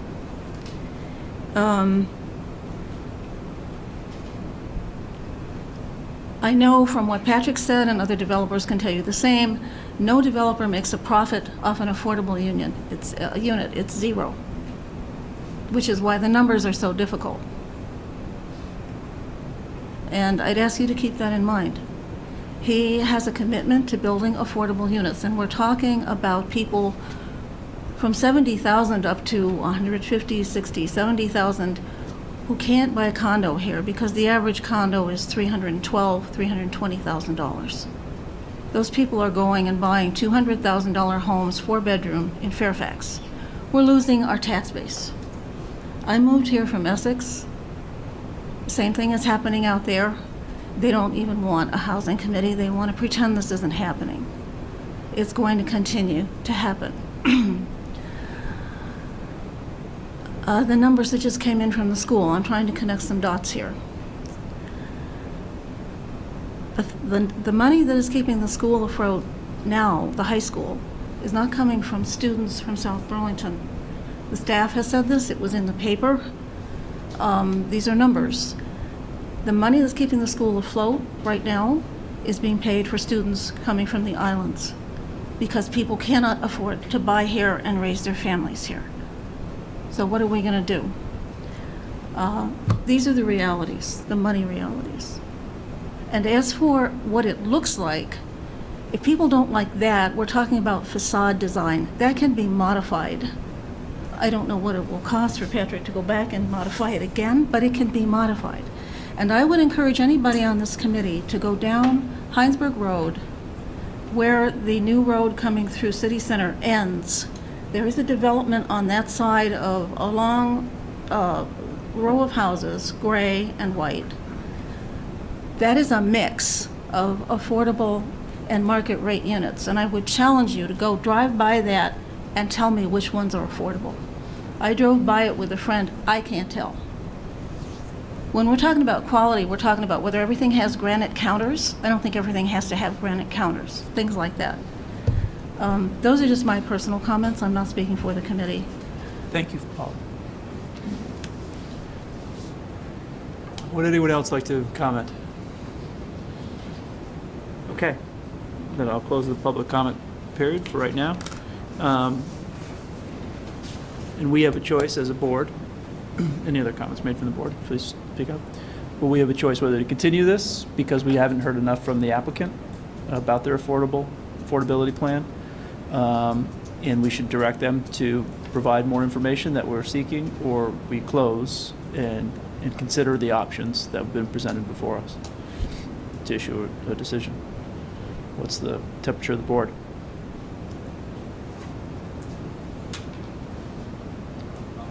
Oh, sorry, Robin. I have a question. Go ahead.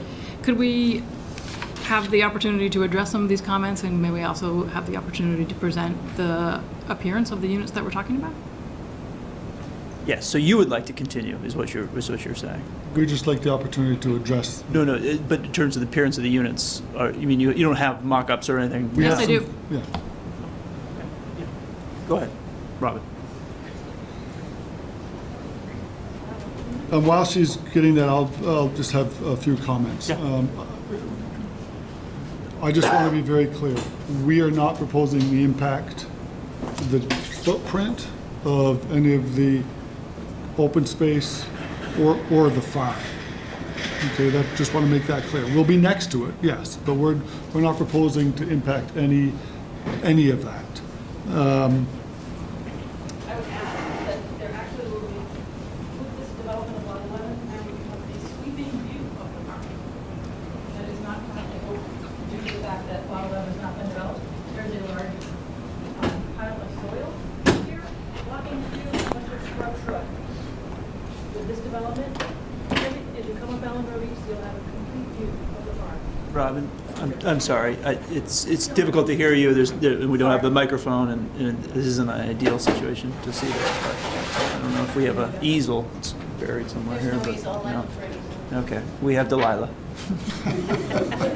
Keep the line on. I will get a.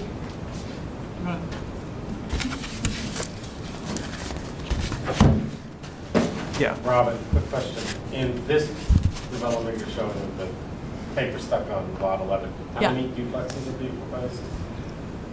This. Can I carry the microphone? Yeah, you can. Is that option 4 that you're talking about? That's about as far as you can go. Okay. This is as far as I can go. To luck. Thank you. So this is option 4 with 11 units. Okay. This, So 22 units. 22. 22. Yep. This is all the other options. Got it. In all of the options, this area is opened up, so the farm is more exposed. It's 1, 2, 3, sorry, is it, how many units? 30, 30. 17 buildings, 34 units.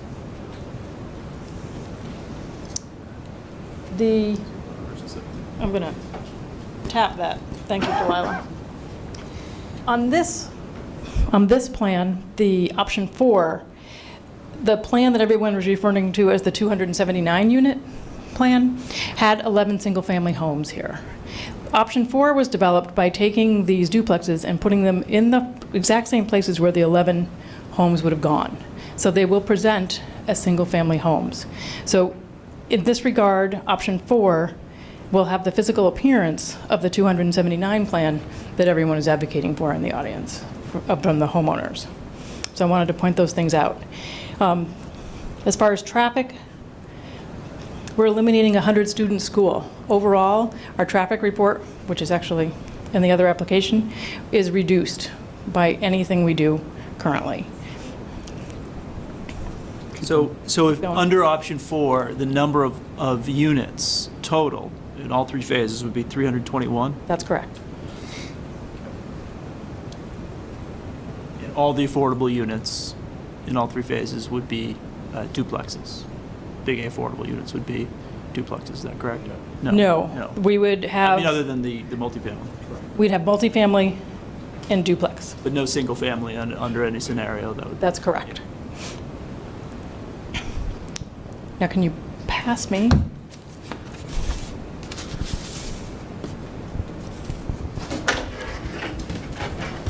Thank you, Delilah. Hazard pin here for You can Delilah. hold it this way. So this is the duplex that we're proposing. This is a picture of one that's actually been built. This is a triplex in South Village. These are single families in South Village. They're all the same vernacular. We wanted to demonstrate that. They have peaked roofs, they have front porches, they're very tastefully done, and I think you'd find it hard to believe that this is any different than something like this in South Village. That triplex has been built, correct? This triplex has been built. Yes. And then if you can spin it around. This is excellent work. This is a streetscape of the duplexes which we have built in Burlington. And if you were to look down the streetscape, it is not significantly different than looking down the streetscape in South Village now. And The next one. Quick question, are the triplexes market rate or rental? They were sold at market rate, and they came online between 298 for a center unit and 400 and a quarter for an end. They're all owner occupied, there's no rentals. Correct. And this is just another demonstration of the streetscape of the duplexes. It's very South Village vernacular. Is this South Village, or is this your Burlington project? This is our Burlington project. So these are all the Burlington project, but we just wanted to. Street, you go down Patchen Road, turns into Grove, back way to Winooski. Not far from. Yeah. Yes. Not far from our own. Right. Yeah. So as far as the style, the vernacular, the design review, we believe these units meet all of the design review to the letter of the law per the South Village Design Review. The project that you referred to in Burlington. Yes. What is the ratio of affordability versus? 15% of the units are inclusionary. There's approximately 250 units. So 15 are 15%, so 15%. 35-ish. 35-ish. Some are in multifamily and some are in duplex. Some of those affordable units They're are spread around the multifamily. project, so. So the whole project is either duplex or multifamily? Correct. I'd like to visit it. Question. I don't want to interrupt you. No, I'm not. When you initially on Lot 11 were proposing single-family homes, and I forget Yes. how many. 11. 11, on 11. Was there community support for that? And would that have any more or less impact on the farm, its operations and ability to thrive than what you're proposing as option 4 for Lot 11? I don't believe so. There's far less density, 11 families versus. Yeah, of course, yeah. The only, it depends on what you define as impact. So there would be less development, so one would perceive that you're impacting the farm less. The irony of it, there's going to be less fees going into the stewardship fund upon sale to help it. So it's a double-edged sword. And question, just a historical question, maybe I'd bring Nick up for this, but the stewardship fee of the farm, was this the previous developer that you inherited this? Yes. It's in the bylaws. Right, but the original developer who you discussed as going bankrupt before my time, that was the original plan. That's correct. The agri-hood, all of that. Yes. The 1%, all of that is. That was all. You've inherited. Yes. In our opinion, he had wonderful visions, a little bit ahead of his time. But if we can pull this off, this is the last thing we have to do, is nail the affordable. And his vision will come true. Question.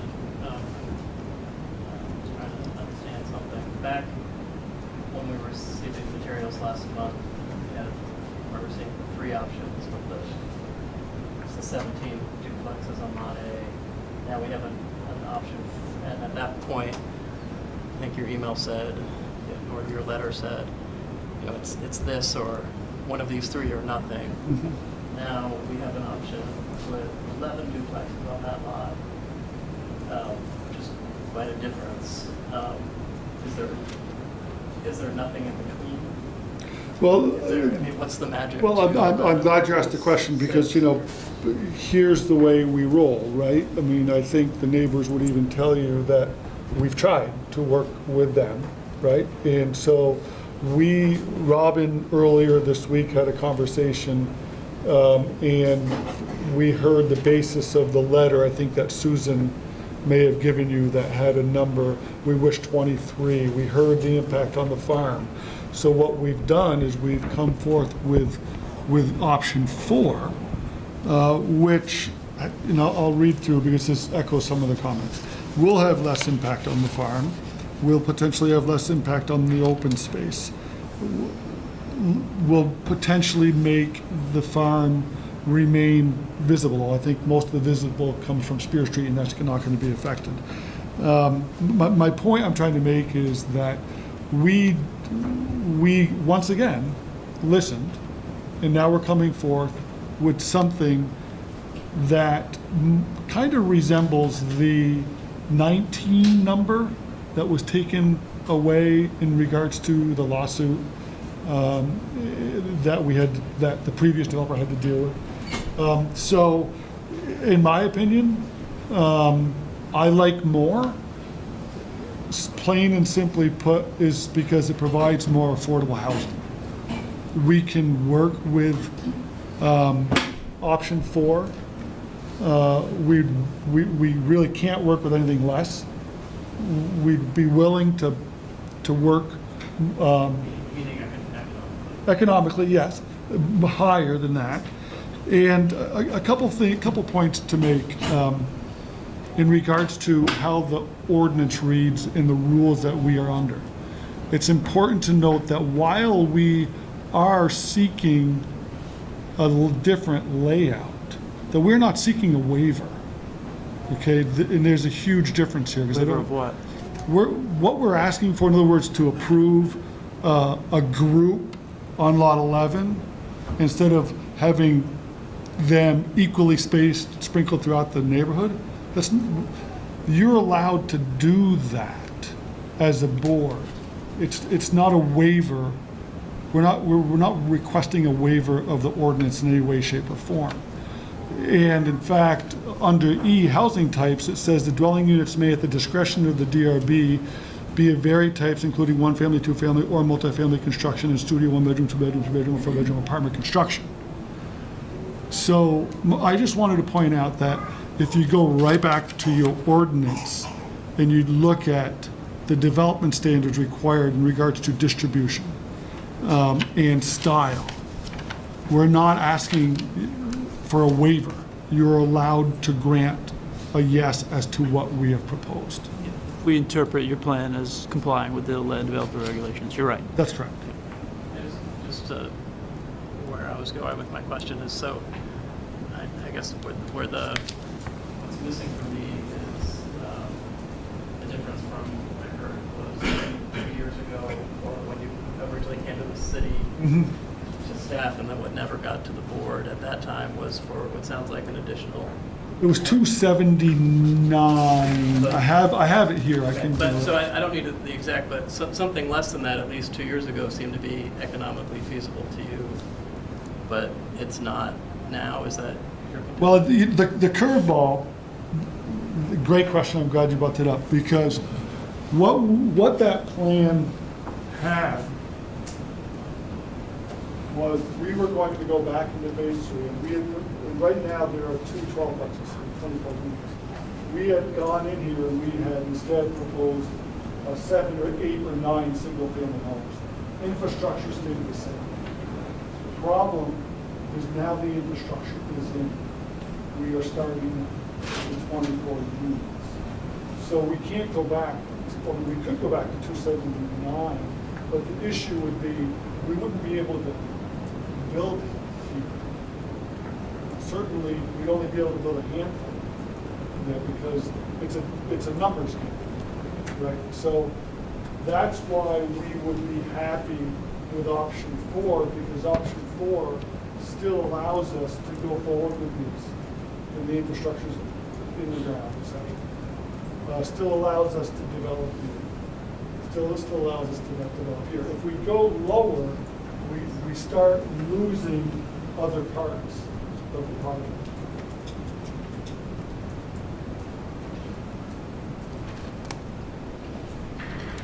And a couple of things that I just, in regards to the design and what a few of the gentlemen had said about the houses will be different. The houses will be different in size. Okay, they'll be smaller. There'll be duplexes. So when you look at them from a distance, they're going to be the same size, ironically, because remember, we're talking about rear load. The average duplex in phase 2, I believe, is 46 foot wide. We are 44 foot wide. We're going to be about 42 or 40 foot wide. So from the shape of things, it's going to be similar.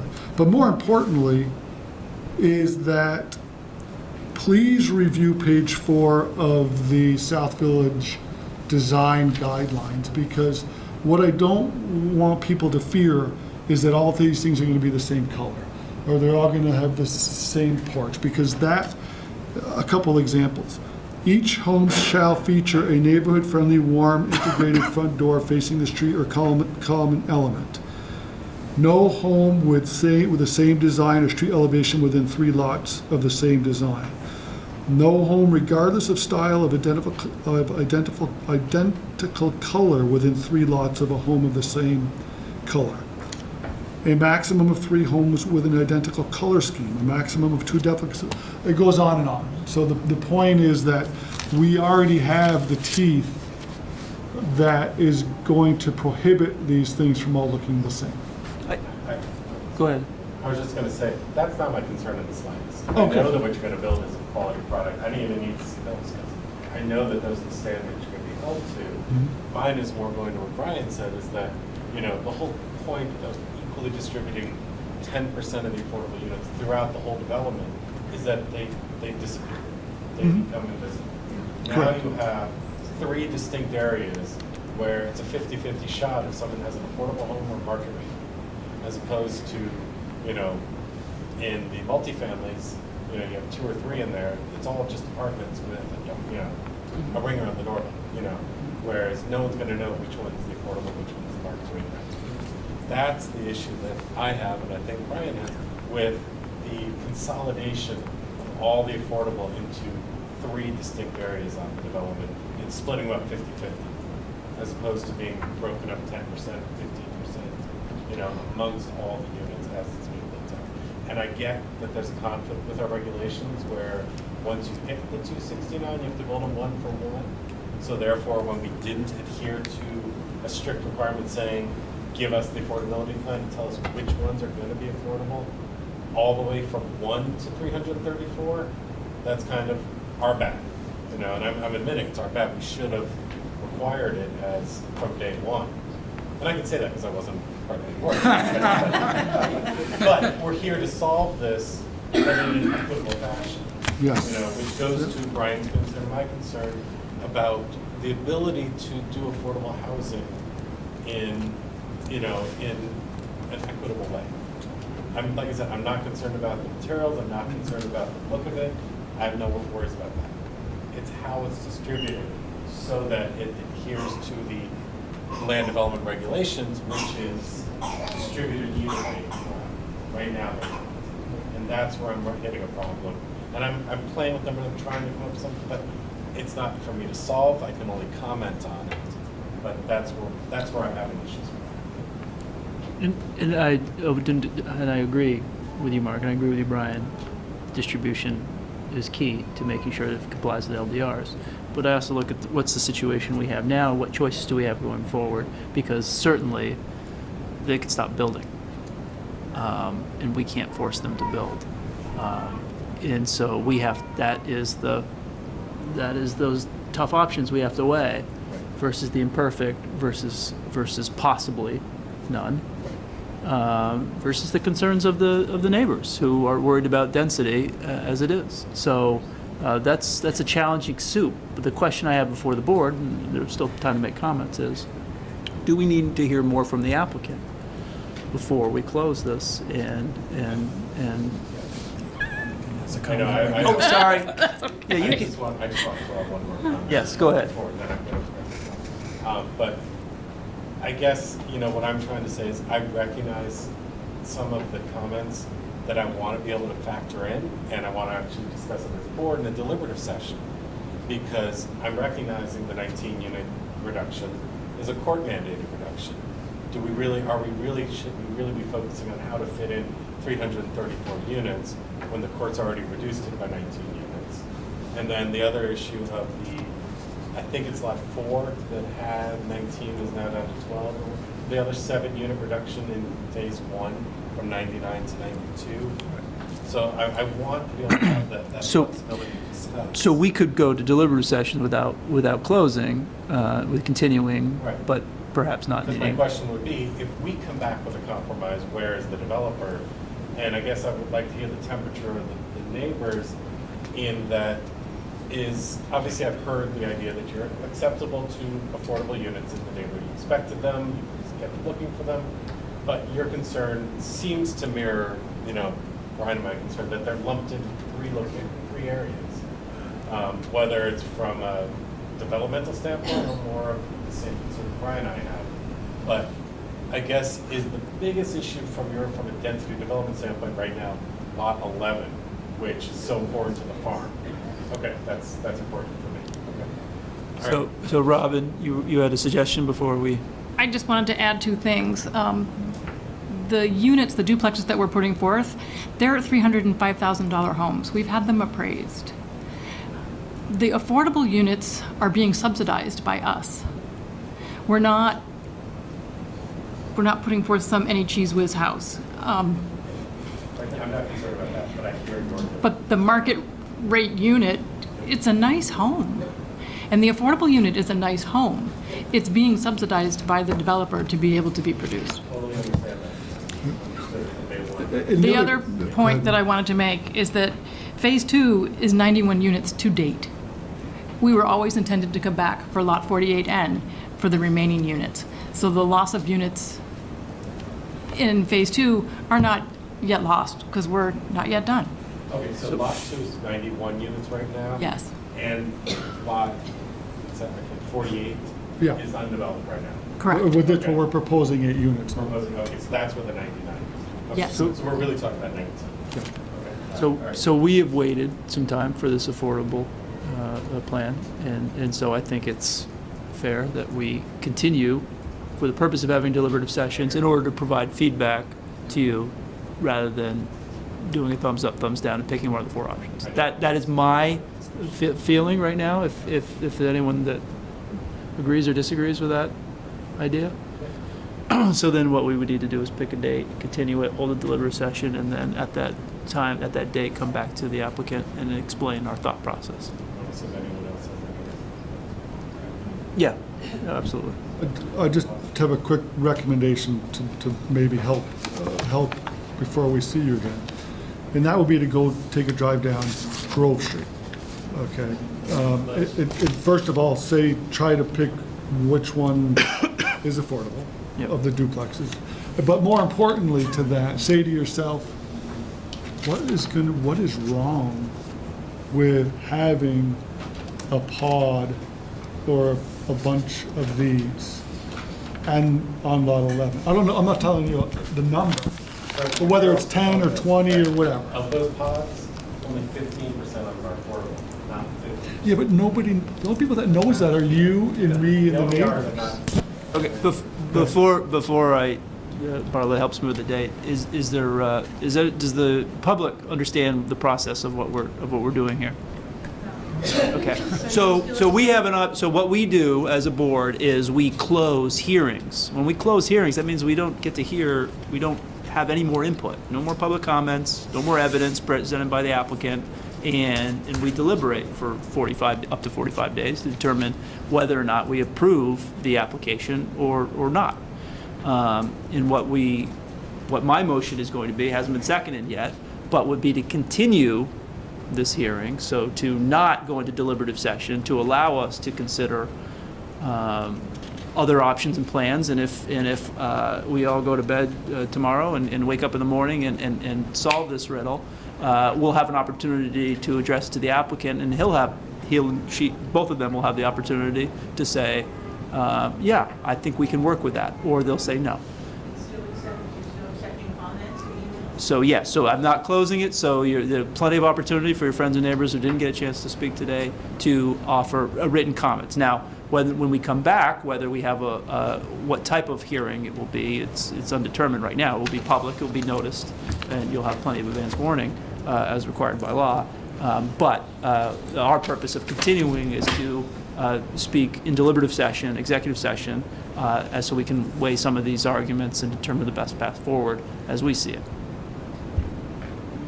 You come back to the public, you have a proposal then that that you've worked out with the developer? No. Well, this is amongst ourselves to figure out. Get more information. To get, yes, if we close it, we shut off. We're in our chambers and we, in our sanctum, but this, we have a question and we want to ask the developer, why can't you do this?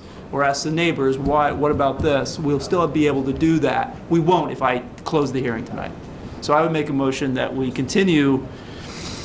Excuse me, Mr. Chairman, will we get those questions prior to the meeting? Yeah, we may not have any questions. I mean, Right, but if you do, or need additional information, will we, I'm just curious, I don't know. Yeah, The board can, in their deliberation, decide to provide written comments to you or written questions to you. They'll have to vote to do that during the deliberation. Deliberations are closed, but if they affirmatively vote to share things with you, they can do so. If that's something that the board thinks they might want to do to give the applicant time to prepare, I would suggest we not continue to the next hearing date. Oh, no. We want to go right to the next one. Yeah. So do you have a date in mind, Marla? So we have, we're okay for the next 2 dates, but like I just said, we don't want to do the next one if we want to give the applicant a chance to review, prepare. We need a chance to meet, and we all have. Yeah. We could do January 22nd, which is what we just reopened Dorset Meadows to. But as of right now, Dave's going to give me the stink eye because he's got an application coming in for that date. But otherwise I don't have anything on that agenda. We would love January 22nd. Marla, you okay with that? Yeah, that's fine. Okay. So I would move that we continue miscellaneous application MS 1903 until January 22nd. And that's a Wednesday. Is that going to work for you guys? Yes. Okay. Seconded by Brian. Discussion. All in favor say aye. Aye. Those opposed? Those abstaining? Okay, and that's it. Is that private or is that? Yeah. So, can I, no, the January 22nd meeting will be a public hearing. The deliberative session amongst ourselves where we decide if we have some questions or we want to pursue a different path. That's private. January 22nd, come here. Be here. Same bat time, same bat channel. There will not be another letter sent. There will not be another notice in the paper. This is your notice, and the minutes that'll be on the website is your notice. So please spread the word. And you'll see it on the agenda for January 22nd. Okay, so now we move on to item number 6, which is continue final plat application SD 1929 of South Village Communities LLC to amend Phase 111B of a previously approved multi-phase 334-unit plan unit development. The amendment consists of removing the master plan condition requiring construction of a left-hand turn lane at the southernmost entrance of Spear Street onto South Jefferson Road, 1840 Spear Street. We are discussing South Village. This is specifically the left turn lane. You're welcome to stay, but if you are leaving, please do so quietly so we can continue our meeting.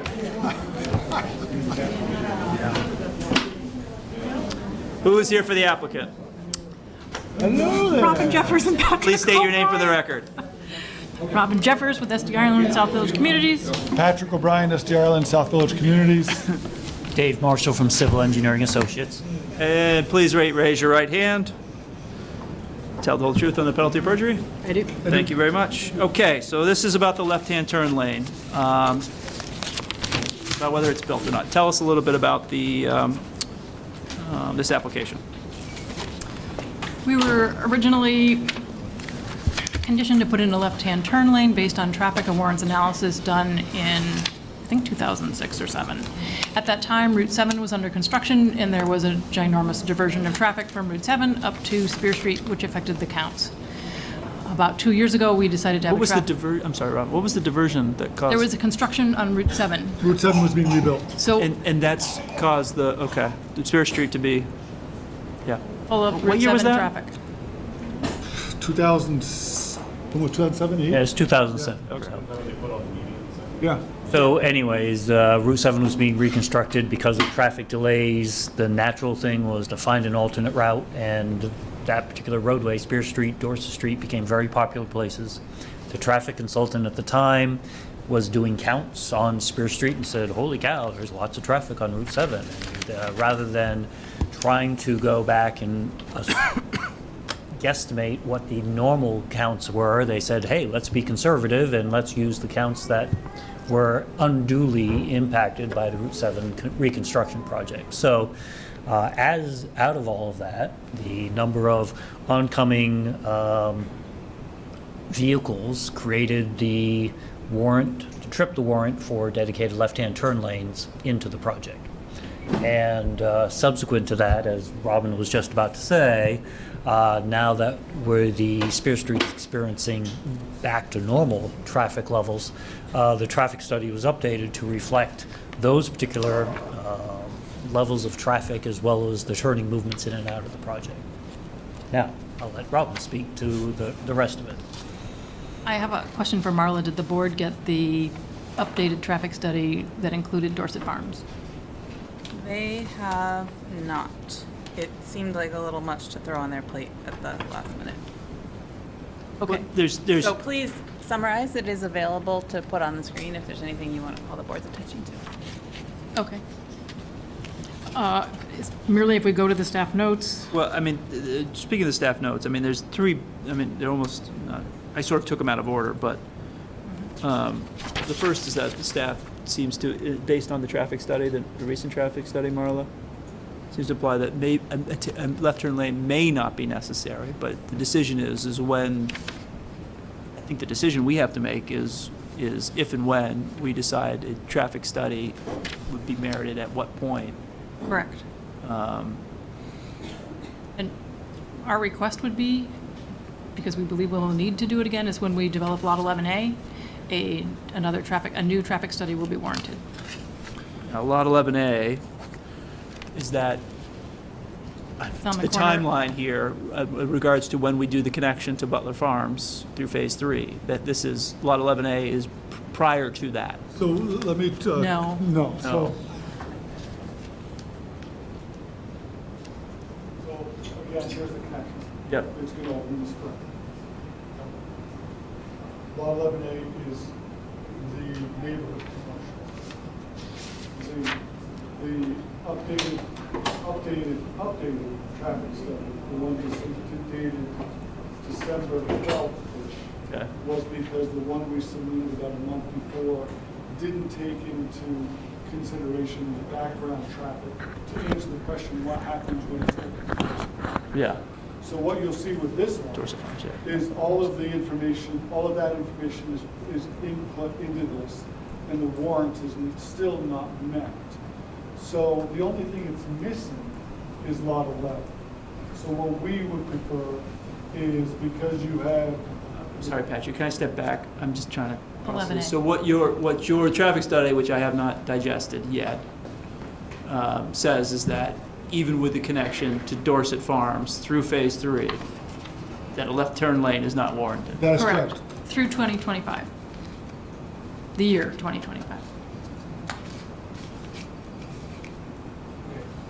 And so what you're requesting is not that we never more require a left-hand turn lane, but that... We would prefer that. We would like that. But if you're uncomfortable with it... But if you're not happy with that... But your position is that you would concede that a left turn lane, study of whether a left turn lane would be required would be determined when you pull a permit for...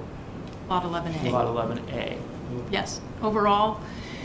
It's not a Lot 11, that's Lot 11A. Correct. Yes. Not the, what we just discussed on Lot Yes. 11.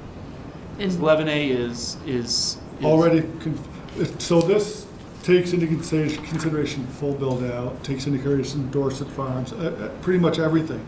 The only thing it doesn't take into consideration is Lot 11A, which will be neighborhood commercial. What are the plans for Lot 11A in neighborhood commercial? So... A market, stand, and store. Where's the soccer field? Right Soccer field is that. 11B. And to note that the 100-student school that is being taken out and being replaced with housing on Lot 11 is being taken out. And that had over 200 trips of its own. So the staff comment, not to jump around here, I'm not going linear, but the staff comment on number 3 is what it refers to an anchoring element. We're still talking about Lot 11, not Lot 11A, correct? correct, Marla? Yes.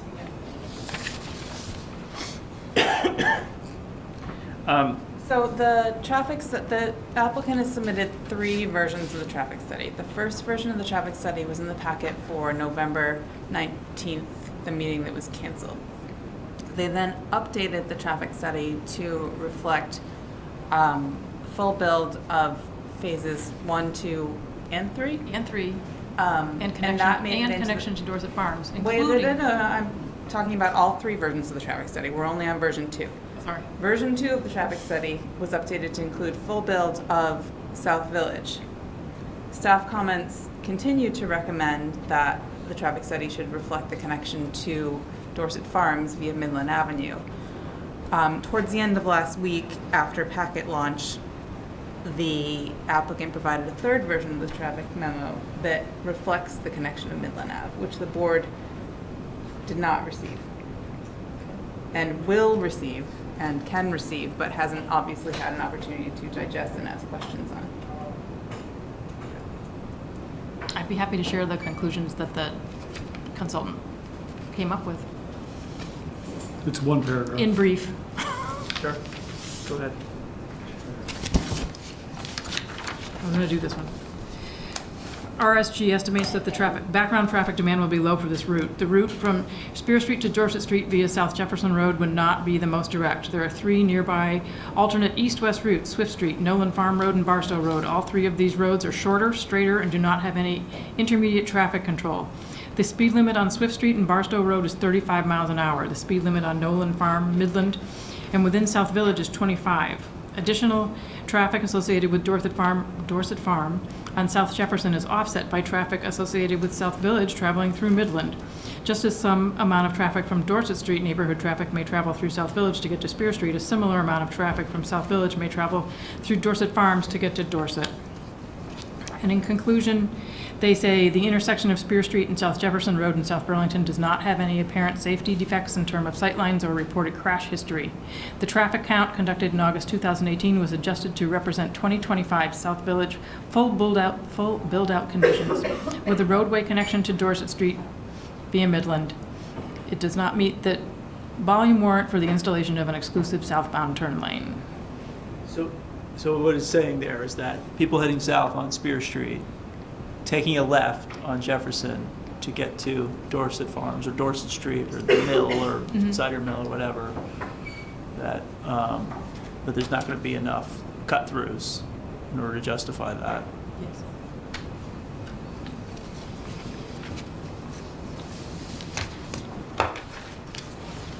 To put it into context, there's not even a left-hand turn lane onto Barstow if you go further south. Not that matters, but it's kind of analogous. Barstow that goes up to Cheese Factory? Yes. Right. So why would there be one here? So just so I understand the history, Bit of a leap to assume that because it doesn't exist means it shouldn't exist. right. I agree with you, but I'm just saying I've never seen traffic back up. But the context is you're saying the original, or the contention is that the original call for a left-hand turn lane was contingent on the traffic that was abundant on Spear Street in 2007 because of Shelburne Road. Is that the general working Right. And a 200-student school or 100-student school we're not proposing anymore. Okay, so now the 3rd traffic study says even with the Dorset Farms connection, there's not enough traffic to warrant a left-hand turn lane.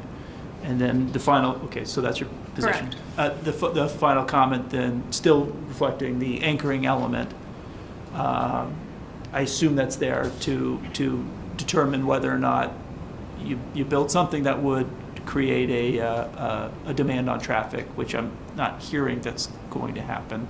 Right, But the idea of this comment is that by accepting the premise that no school will be constructed, the board is, well, not explicitly saying, okay, you're absolved from having to construct a school, you're sort of implying that you're absolved from having to construct a school. So the idea behind this staff comment is to require them to commit to some replacement community element in lieu of the school. this, and that's a good summary, but the other question I should have asked before we continued was, whether or not, whatever affordability plan happens or this plan happens, are we essentially changing, requiring them to come back to change the master plan to reflect that? For instance, under the other affordability plan, if it had a different number attached to it, would we in fact be asking them to change the master plan? And if we are saying that there's no left-hand turn lane because you're not building a school, would that master plan have to come back to reflect that? I'm not sure whether it would require a master plan amendment. There are 5 criteria that specifically require a master plan amendment, as well as the purpose statement for master plans. I think that's something that staff can work on. And I'm just saying, if we say no, just hypothetically, if we say no left-hand turn lane, and then tomorrow you wake up and say, oh, we're going to build a school. I mean, is that, I know that's not plausible, but we want to make sure that. I would say if we were going to add an amenity above 334 units that was up to entertain public, that would require a warrants analysis. This is But based we want to make sure we structure any decision that includes that condition. Yes, that'd be fine. So, that sounds like an appropriate condition, that any elements that are significant traffic generators would require traffic analysis. Yes, and Act 250 would require it as well. so here's to maybe clarify and maybe confuse, but the most important thing that can happen for us, this hopefully later tonight, is that you push the condition of requiring a left-hand turn lane back, even if the condition stays the same triggering event, but pushes it back 6 months. And the reason is this. We want to start phase 3B. We have spent over $2 million in infrastructure on phase 3B. We have preferred builders who are ready to close on lots in phase 3B and start construction, including ones on affordable units. We have a condition that says you shall not pull a building permit until the left-hand turn lane is built. So I'm asking if you could just give us relief and push it back a trigger, vote on it tonight, so we can close with the preferred builders and start phase 3. So I understand the ask. Probably not going to vote on it tonight. Haven't not seen the traffic study and conferred with staff. But I have no other further ask of the applicant. I would ask the board if they do, and then I would open it up for public comments, and then I would entertain a motion to close. But that's where I'm at personally. But the board have any questions? What's that? Yep. Okay, would anyone in the public like to address this specific element as it relates to left-hand turn lane? One at a time. Who wants to go first? Come on up, Judy. Judy, have to take a seat and state your name for the record. Yes, Judy Boyd, 380 South Jefferson Road. Hi, Judy. Hi again. Hello. So I mentioned in my earlier comments, I live right at the turn of East Allen and where it meets North and South Jefferson. I moved into the neighborhood in 2012, and in the past 7 years, I have noticed a dramatic increase in traffic on Spear Street. And we can talk about school or no school. What really concerns me is that we have a lot more people that now live over the town line in Shelburne, which actually crosses through the edge of South Village. We actually have part of the property in Shelburne. And the new Kawasaki Golf community is adding hundreds of homes. Well, I don't know the exact number. It's publicly available, but it's adding a significant number of homes. Kuniaska. Yes, I'm pronouncing it wrong. I apologize. I was thinking we got a sorry, it's a motorcycle dealership. So there are a number of new homes Yes. that are not even built yet that will add traffic on the road. Without even those, we've had other small parcels of land on Spear Street be subdivided and new homes being built. And what I'm noticing is that there's just a tremendous amount of traffic coming into this, where the traffic light is, because that's the only place where you can pull aside to make a left turn. And so I think the building of phase 3, and you add those additional residents, people are going to still come in that main entrance because that's the only place where they can have a traffic light to make a left turn. because it's a steady stream of traffic between certain hours of the day right now already, without any other triggering events. Judy, can I clarify? Yes. So I understand your comment.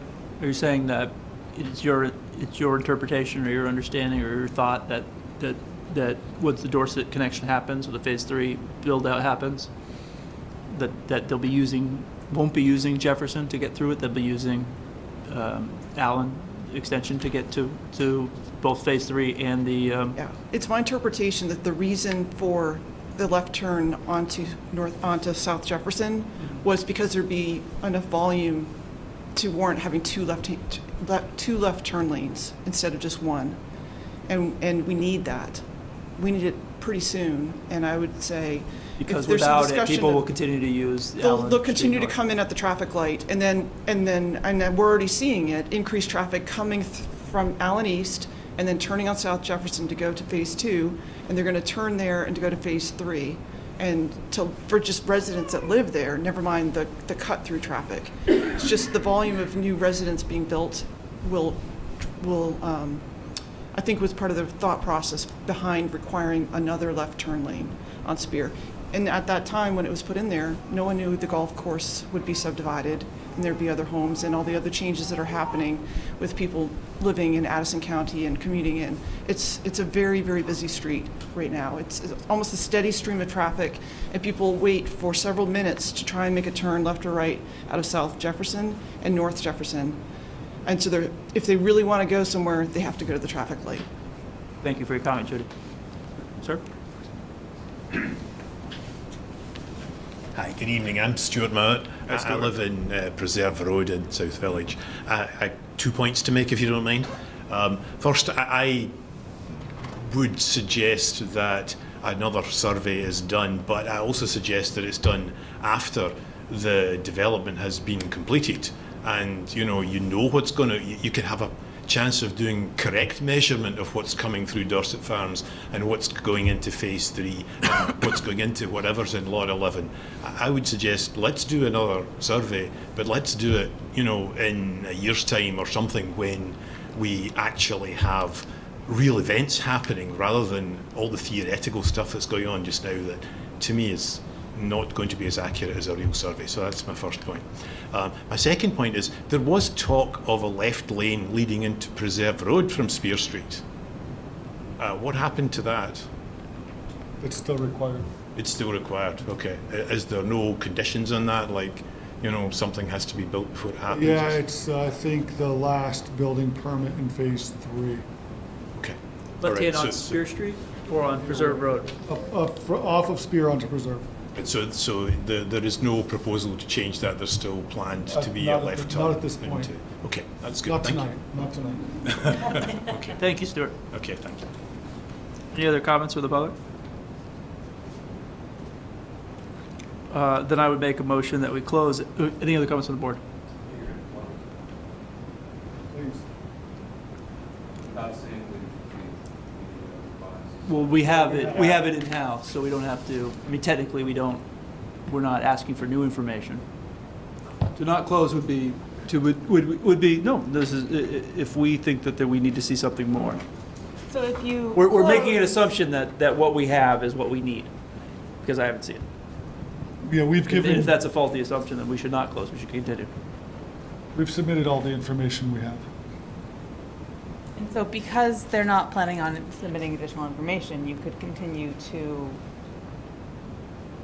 the very next hearing, just in the event that you have additional questions, or you can take it on faith that your questions are satisfied because Robin has read out the part that changed. So what you're saying is we could continue, Just in case. we'll deliberate, Right. come back, close, Right, have and a and then have a 30-second and then hearing. have a vote after the meeting. So that's an. What do you think? What do you think, John? You okay with closing? All right. Then I would entertain a motion that we close SD 1929, 1840 Spear Street. Second. Seconded by Jim. All in favor, say aye. Aye. Those opposed, those abstaining. Voted. Patrick. Thank you all very much. Thank you very much. Thank you. See you next time. Absolutely. So, moving on now, item number 7, preliminary and final plat application SD 1932, Pizza Galley Properties LLC to construct an approximately 2,500 square foot, single-story, short-order restaurant, retail sales building on 1 acre, potentially construct traffic mitigation at Tilly Drive and Heinsberg Road at 47 Tilly Drive. Applicant, who is here for the applicant. Any disclosures from the board regarding this? I will recuse myself from this. Thank you, Jim. Who is here for the applicant? Bob Bouchard with Pizza Galley Properties. Hey, Bob, how are you? I'm good, thank you. Good to see you again. Could you please raise your right hand? You swear to tell the whole truth or the penalty of perjury? Thank you, Bob. So we last saw you at Sketch, and we're back with preliminary final plat. And tell us a little bit about what has changed since then and what you've got. Well, nothing has changed. Still a 1.01 acre lot, 2,500 square foot, single story market and deli being proposed, 30 parking spaces. We have submitted now all of the civil engineering, landscaping, and everything else that was requested. We did get some staff comments last week, and we gave Marla and Delilah some supplemental information. I'm not sure if they have it available. They're available to Great, project. fantastic. Some of the supplemental information was in response to Ed Spooner and Terry Francis from the fire department concerning turning radiuses. Some of the supplemental information was with regards to the small class 3 wetlands on the property, so I want to identify the impacts, the permanent impacts to the wetlands. Buffer, there's no impact to any wetlands. So Bob, I I think Don was here at Sketch. I know Alyssa was not. Could you just provide a quick overview, a snapshot of what you're trying to build here for the DRB members that may not have been present at Sketch? Sure. I don't know, I think a lot of you are probably familiar with the site. It's at the top of Tilly Drive. We identify it as Lot 8, right on the corner of Tilly Drive and Heinsberg Road. There was formerly a barn structure on the site. We actually are contemplating using that structure for this market and deli, but it was not structurally sound and the foundation is literally only 2 feet deep. So we were unable to use it, unfortunately. So what we're planning to do is basically replace that. And we're building mostly a timber frame barn with cupola on the site, which our intent is to house a market and deli as an accessory use, and to really serve not only Tilly Drive. Tilly Drive currently has 5 buildings, and we have 425 current employees in the development. Obviously, how many employees? Over 425, and we have the majority of the office space is medical. So I couldn't even give you the traffic count right now based on the number of patients that visit the site every day, but it's busy. So we have a need. And they can walk there and grab a drink, a sandwich. That's the idea. That's the idea. Yeah. Okay. And it's not only going to serve Tilly Drive, but it can serve surrounding areas as well. So we're excited about that. Okay, let's go through the staff comments if we could first. The first is about the front setback waiver, which staff supports, and we had no issues at Sketch. But can you remind us why we need that waiver, or why you want that waiver? We met with Delilah and with Paul Connor, and they really identified this as kind of a gateway site to the city, and it was actually their recommendation that we move the building a little closer. So we said, great, 25 feet. So that's where we stand on that. We didn't really formally come and make that request. It was a mutual. Great. decision. Thank you for that, Bob. Shared driveway with adjacent parcel. Staff notes the applicant must apply for a separate site plan approval for the portion of development on the adjacent parcel. Staff notes this approval can be administrative, recommends the board require the applicant to obtain such approval prior to issuing of the zoning permit for the current application. Are you fine with that? Yes, I would just clarify that it's not a shared driveway. A driveway on an adjacent lot to be used by the proposed project, right? It's not a shared driveway at this time. Yeah, so you'll get that. We will happy to submit One that. wouldn't want to include any conditions that would prevent it from becoming a shared driveway in the future. Oh, okay, good.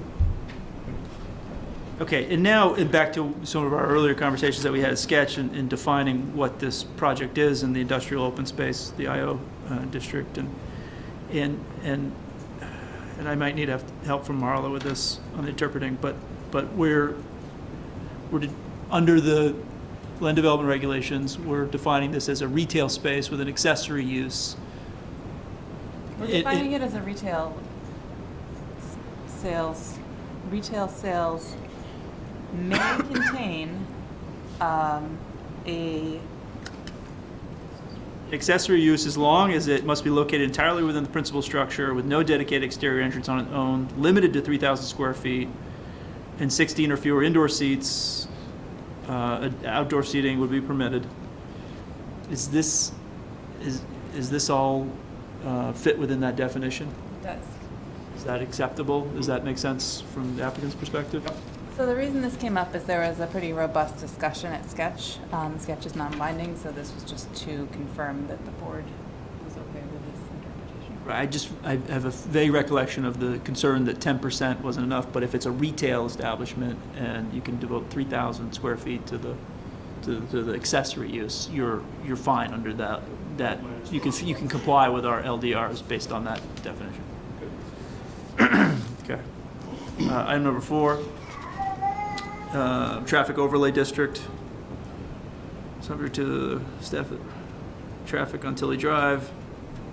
Do not apply to this project, assuming the property continues to be accessed off Tilly Drive. At Sketch, the board discussed they concur with staff's assessment. So it will continue to be accessed off Tilly Drive, is that correct? All right.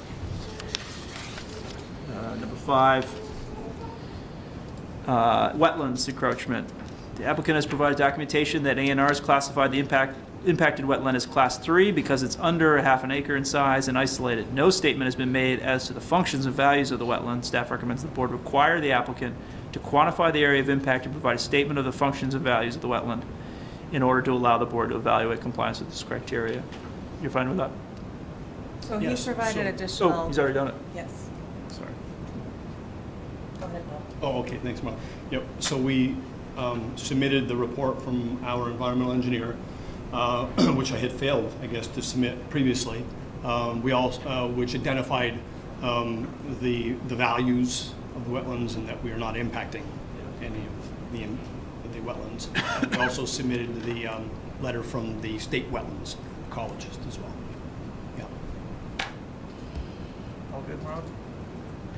So I haven't had a chance to more than skim the wetlands functions memo. Oh, we have it. But it concludes that there are no functions, and the wetland impact plan shows that they're proposing 1,011 feet of, 1,811 square feet of wetland buffer impact. There's actually only 260 square feet of impervious surface that's touching on the buffer. So the rest will remain vegetated. Moving on, I'm sorry, do you have something, John? No. Okay, moving on to number 6, we want to make sure that we maximize opportunities for creating contiguous open space between adjoining parcels and/or stream buffer areas. Staff doesn't think that this either enhances or detracts from it. Can we see a site map, just to make sure what I'm looking at?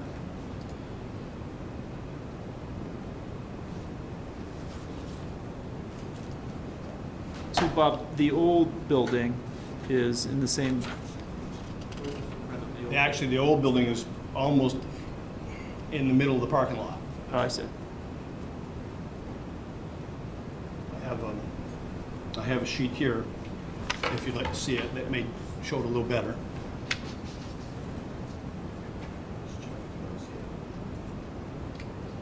That one right there, I think if you zoom in on that, you can see the old footprint of the barn. There it is right there, yeah. So we asked you to move it up closer to the street. I don't see how it's detracting from contiguous open spaces here. The last page of the packet shows the overall PUD.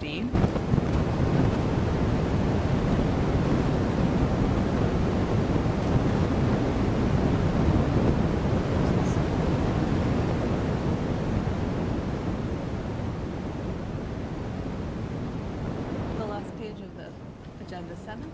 Yep. Very last sheet. So this project is here for PUD review because it's part of this 3-lot subdivision. It's the lot that's blue, the lot that's pink, and the lot that is not highlighted on the right, or is the 3-lot PUD. The lot that's green we'll talk about later. And so there's this sort of wetland area that Bob was just pointing out in this area here. So just a little bit more information on how this site relates to potential open space areas. It's sort of by definition going to be separated from the remainder of the PUD by this wetland area. This is a Class 3 wetland as identified by the state. All right. There's no other comments on item 6. Item 7. Staff recommends the board require the applicant to demonstrate compliance with the comments of the fire inspector closing the hearing about navigating and the mountable curbing. Is that one of the things that you presented or something you will do? It is. Okay. We presented it. And we work pretty closely with the fire department. And we know So we have that information. We know what they want there. So that shows the traffic patterns of their emergency vehicles. And we've identified all of the 2 islands. And the first island, when you come in on your right, those are all mountable curbs. Can you say that again? What's the extent of the mountable curbs? The stuff that's yellow there?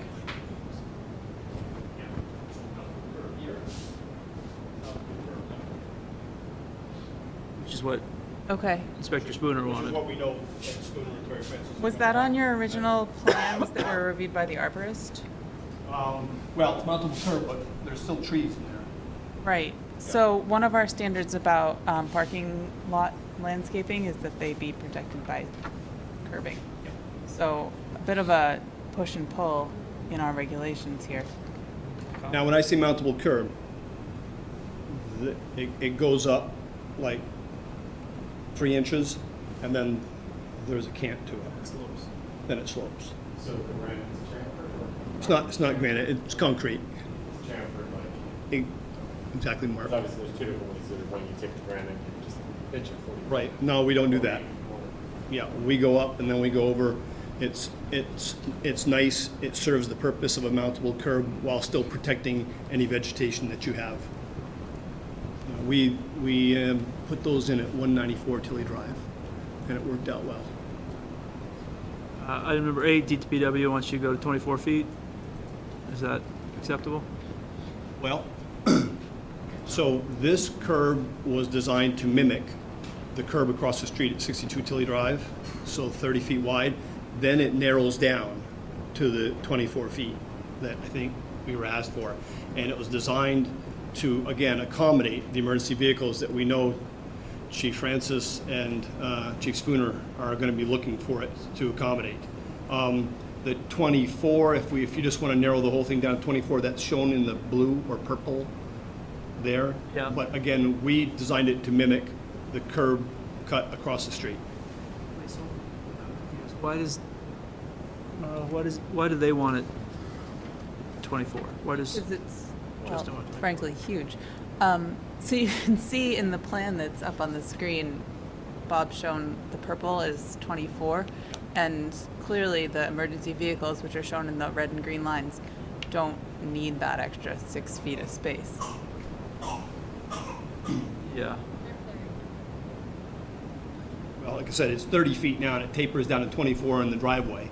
Right, so the allowable 36 is really for significant truck traffic. Standard driveway width is 24. And I understand your point, Bob, about it being consistent with across the street, but it does, you know, our philosophy on road width has changed over time, as evidenced by, say, Nolan Farm Road. So I think that the other one may have been And this is only, this curb cut is only to access this parking lot. There's no cut through to any other, right? That's it. That's it. So I'm happy to make this accommodation, but I'm gonna have to go, I mean, I hate to now go and get a building permit from Terry and Ed next door, and they turn around and say, we don't like that. Because that's what's gonna happen. You want to make happy, Justin or Terry? Well, Justin's just saying, please provide justification for the driveway turning radii. So your justification is you think that Terry and Ed are going to say, no, you need to be 30. Yeah, we know it. So the fire department hasn't seen this turning movement plan. That's something we can provide to them. Yeah, but I think we need to get some sort of feedback.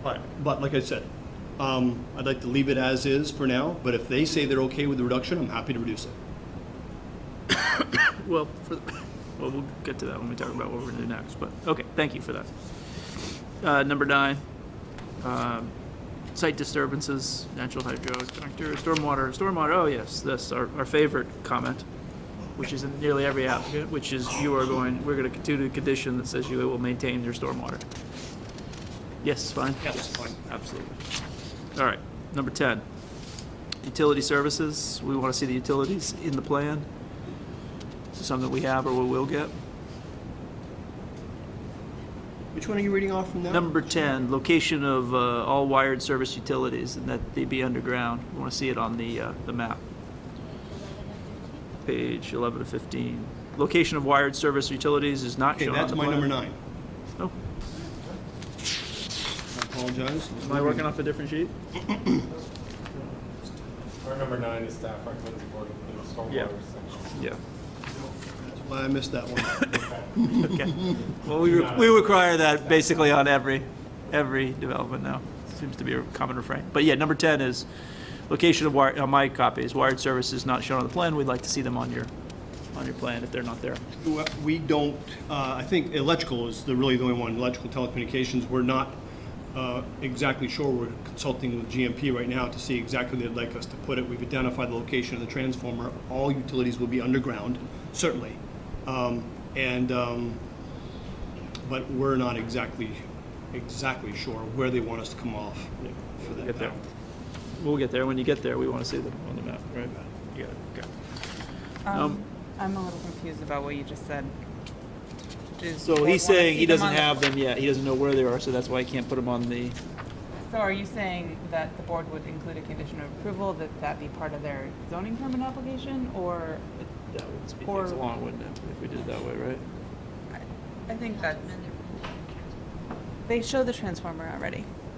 So it's just a matter Just of. where are the lines going from the Where are the building lines to the. from the street to the Box. transformer and then the transformer to the building. So that's something that wouldn't be, is that underground utilities aren't subject to site plan review, so that could be a condition. Okay. Okay, sorry, just had to work No, through no, that no, out no, loud. that makes sense. Number 11 on my plan. Landscaping. Okay, here we go. Landscaping. Now you're Quite a on few comments here. landscaping. So I'm on page 12. Yep. Wait a minute, you jumped right over the What did I jump over? project consistent with objectives of comprehensive plan, 11 incorporates. R11. So what if you have an early draft? Did I send you something separate? That was sent to me.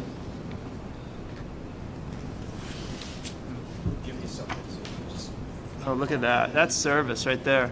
Yeah. There's 10. Yeah. Okay, jumped right over a whole bunch of I don't know. things. Okay, well, it's fine. Maybe you have an app that renumbers things. Okay, so I'm on page 12, in which it says staff recommends the board require the applicant to update the proposed landscaping value to only reflect the value of the trees and shrubs on the applicant's property. Staff estimates the revised proposed value of trees and shrubs will be below the required minimum. So, Can we talk about that for a moment? yeah, so these are trees and shrubs that are on not the property of the, Right. but they're on your property that's next adjacent. No? No. Whose property is this? They're on the Neff's property. Wow. So we worked very hard with our neighbors to come up with obviously, a very nice landscaping plan. We got a professional landscape engineer, and we worked with our neighbors, and we identified, I think, 6 trees that they wanted to see on their side of the fence. We don't have a problem with that. I think it's a great plan, and I was unaware that or trees not on your property is not part of your budget.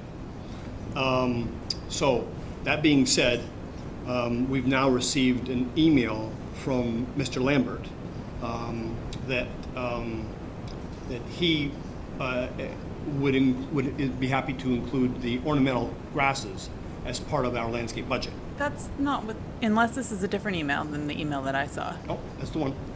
So his email just said that the ornamental grasses weren't shown on the plan. Well, I revisited my comments on landscaping at the corner of Tilly Drive and Heinsberg Road. The only issue I had with the plan is that I reviewed that it didn't see a listing of the plant list for PVC, which I assume must be a type of perennial. Okay, I didn't In general, see this I email. don't object to the use of some perennials and ornamental grasses as accent plants, as long as they are relatively small and part of the overall landscape budget. In this case, I think they would probably provide a nice accent to the landscape. I don't see that email. You and I are like this right now. Oh my God. We'll call a timeout.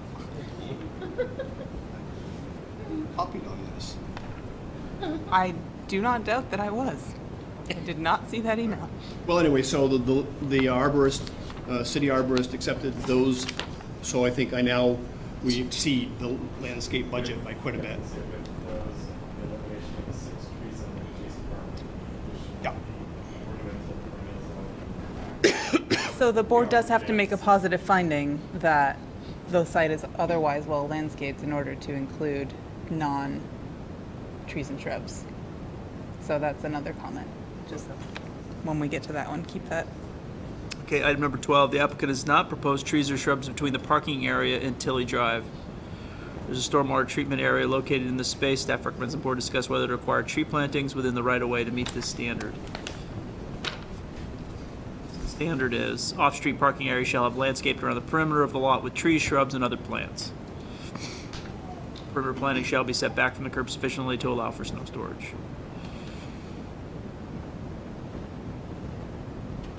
Bob, where are we at with this? Well, trees and shrubs, parking area on Tilly Drive. Yep. I'm sorry, I missed that, Mr. Chairman. The staff is asking us to figure out whether we should require you to put trees and shrubs between the parking area and Tilly Drive. I've got my stormwater right there. Yeah, okay, then they said staff recommends the board discuss whether to require tree plantings within the right-of-way to meet this standard. So you're telling me I can't include the 6 trees that I'm planted over here, but you want me to plant them off my property over here? Yeah. So. That's also for the purpose of screening. Yeah, in the end, if the board would like me to plant a couple more trees out there, I'm happy to do so. Okay. Number 13, staff notes that trees or shrubs are not provided within all the interior parking islands. The one to the southeast is not planted. Staff recommends the board require planting in this island. Can you plant in this island? Can we go back to number 12? Yeah. Are we going to require them to put trees in the right-of-way to screen the parking lot? Yeah. I'll leave that up to my discretion. Yeah, how many? Let me put there, 4 trees? Sound good? Yeah, 4? Okay, all right. Yep. Stagger it with the street trees. You got it. 14, landscaping requirements. City arborist noted. Wait. Nope. What happened with 13? He agreed to it. He's going to plant. No. No, 13 was is. the interior parking. Oh, he's gonna put a tree on the island. Yeah. And that works He with agreed. the fire truck? Yeah, I'm gonna push it back a little bit, but Okay. not a problem, and we'll keep it on our property. The willow. Willow, yeah. Bamboo. Rubber tree. Plan calls for 48 PVs, which are not called out on the planning schedule. Staff recommends the board require the applicant to update the planning schedule to include these plantings. We did that. All right. Staff recommends the board require the applicant to remedy the interior planting island. Comment above in this criteria with one additional tree in the southeast interior parking island. Yep. Right. And 16. The staff recommends the board request the applicant narrow the driveway to a maximum of 24 feet. Back to the 24-foot. Is this the same? Yeah. It's the same issue. Why are we repeating this comment? Is it because we're in the standards for roadways? Yeah, because the LDRs repeat standards. themselves? That's why we repeat comments. So, okay, back to this. I like 36 feet. So Justin wants 24. Your interpretation from Spooner's comment is that he wants 30. Let me just jump back. Did Justin ever say he wanted 24? I don't know. I'm just saying DPW. I'm sorry. I used him as a stand-in. didn't I see shouldn't have that done they that. asked Sorry, for it. Justin. All he said is they wanted us to check it. Yeah. They wanted to justify. Thank you, Mark. And we're... So, I don't... do we have a problem with going 30? If the applicant wants to go 30 feet, the fire chief's not going to be against 30 feet. The justification is we need it. Is not justification to have it? I thought we decided that we were going to let the fire chief take a look at the plan that had the turning radius movements on it, which had the purple line showing 24 and 30. Yep. Let him decide. Okay. All right, let's do that. He's clearly been wanting to. 17, staff notes the applicant must remove all signs from the plans. We can't approve the signs. Is that right, Bob? You're going to remove the signs from the plans? Did we have any signs on the plans? That confused me. No, we didn't show any signs on the plans, did we, Marla? On the architectural renderings, it has a, yeah, sorry. Your architect went a little rogue on you and put some signage on the plan. What do they know? I know, it looked great. I'm sure that's why. Anyways, no, we have You'll come remove to those. the city for any signs. Yep. Yes. Item 18, Heinsberg Road is considered an arterial or collector street. The applicant is proposing to retain 3 existing trees but not supplement the existing planting. Staff recommends the applicant require additional landscaping in the front yard. Didn't we do that when putting in the right of way? Wait. Or am I- You're no. doing So- that's Tilly Drive, not Heinsberg Road. Oh, right. More trees in the front yard?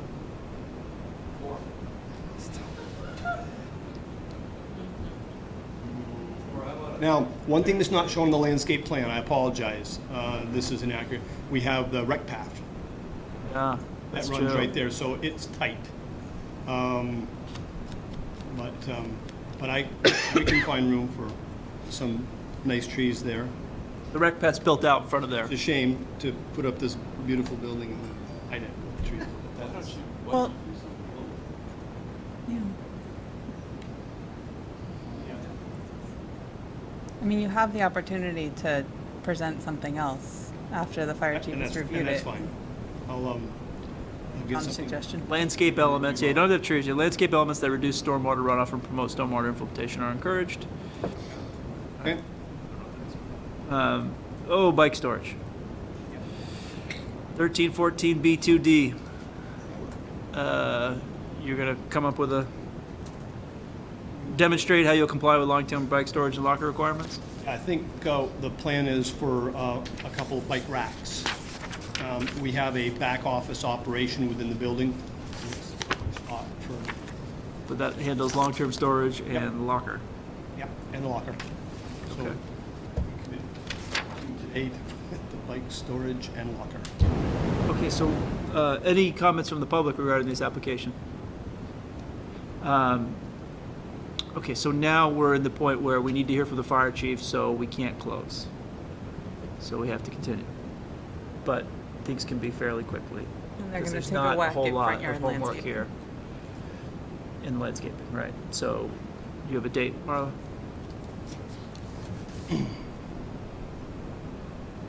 Feeling about January 2nd, 22nd, or do we want to do February? Can we jump back to the Ed Spooner's comments? Sure.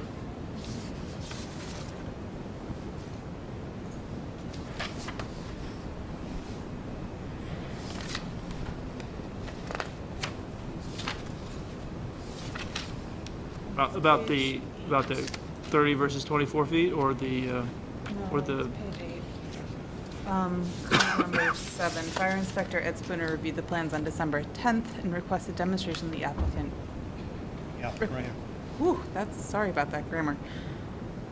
All he said, demonstrate that the applicant, demonstration, the applicant demonstrate that the fire truck can navigate the parking lot and that the interior parking lot islands have mountable curbing at the ends. Staff considers the curbs should not be fully mountable in order to comply with the requirement for tree protection. So that's what we did with that plan, is that we showed their emergency vehicle. We know which one they used, the template, and that's what we did with that, and that's why we showed the turning radius the size that we did at 30 feet. So my recommendation is that that's what the fire department's going to want. And so I'd like to see if we could approve the plan as shown.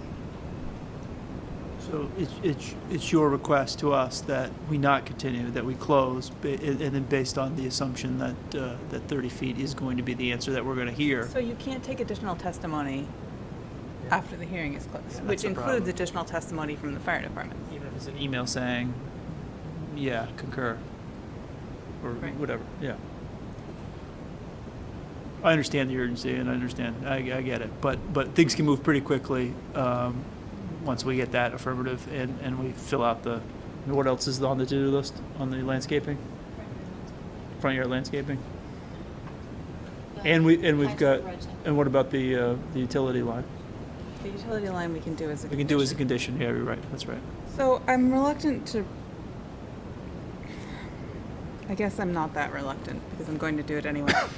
To be honest, I paraphrased DPW comments because they were not necessarily written for public consumption. Verbatim, the DPW comments are, the turning radii are obscenely large. I don't see any justification offered as to why. DPW. Okay. All right. Not attributed to anyone at DPW? Well, It's just clarity. DPW? Thank you. You go with the 24 feet, and it shows that there's plenty of access for emergency vehicles. Yeah, but we're hearing from Bob that he thinks that we're gonna get and what we hate to do is then reopen things if we get the fire chief telling us that we're wrong. No, go ahead. How does the 24 feet versus 30 feet show that the emergency vehicle can't move through it? Because unless I just can't see it clear enough, it looks like the turning radius movement does work with 24 feet. We'll change it to 24 feet. Yeah, the risk you're taking is I mean, the risk we're taking is that if we close and base it on 24 feet, and then fire department and Terry says- Francis come around and says, and then we're gonna reopen, and I'm probably gonna listen to him.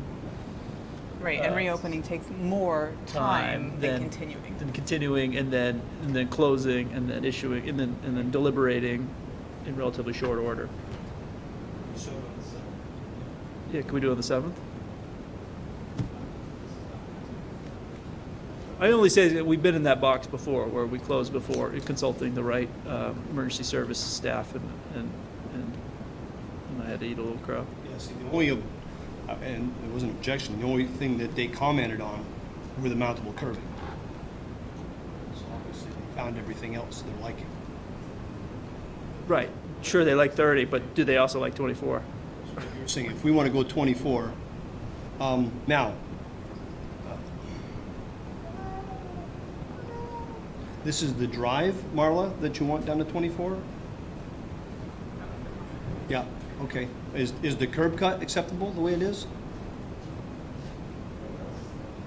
So can you go back to the plan? That was DPW's comment. Right, so narrowing the drive also narrows the curb cut. There's 24 feet in the dark blue. Right, and so by narrowing the curb, you're narrowing by narrowing the driveway by 6 feet, you're narrowing the curb cut by 6 feet. DPW hasn't reviewed this revised blue line. I don't know if he would still. Narrowing the curb, probably is by 6, Slightly. and the same 6 feet. And it still looks like it aligns with the curb coming across. Happy to make that change. Going with 24? Okay. And so there's a risk, I guess, that the fire department in their building permit review is going But he- to say but he not just said he's allowable, willing to and take that he's risk, willing right? to take that risk. Okay. I mean, you've been in this situation on another project in this development where you're negotiating between. Okay, any other comments from the board and the applicant? Rather, I move it, entertain a motion to close preliminary final plot application SD 1919. So moved. Seconded by Don. All in favor, say aye. Aye. Those opposed? Abstain. Thank you, Bob. Thank you very much. Okay, so I'm going to get a revised landscaping plan to, We can't have a revised landscaping plan if you guys have closed the meeting. I thought we gave explicit direction. No, we gave explicit directions. It just has to be included in the, That's on the Tilly it. Drive. Right.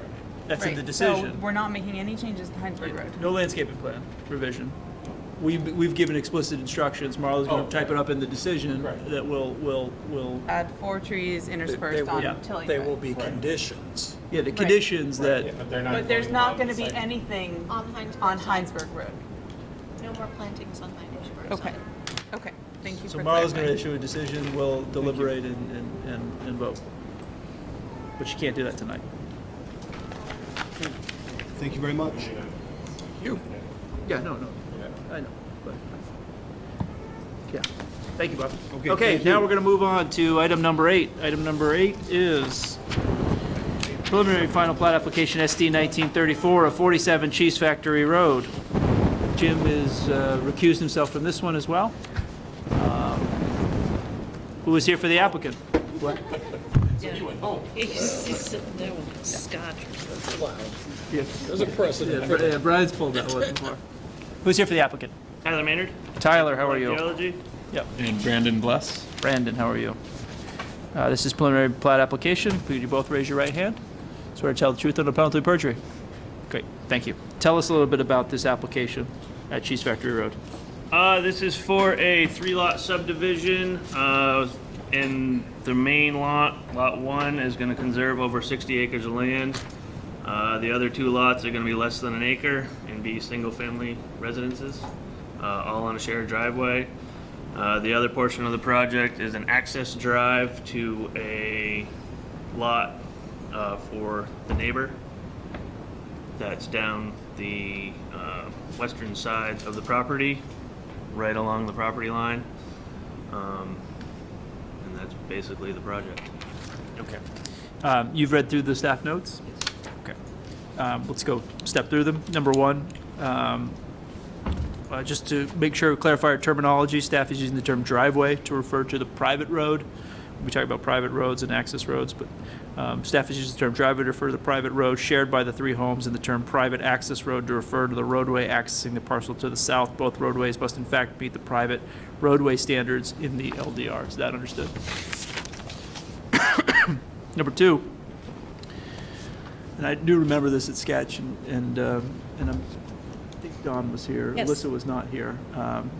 So if we go over a couple of things. No problem. This is a first for some board members. But the applicant must comply with the building height standards of the district, which limit pitched roof heights to 28 feet. Staff recommends the board include a condition requiring the applicant to provide a proposed height for the structure as part of their final plat application, measured as proscribed in section 3.07. Staff's particular concern is that the buildings are located on a slope.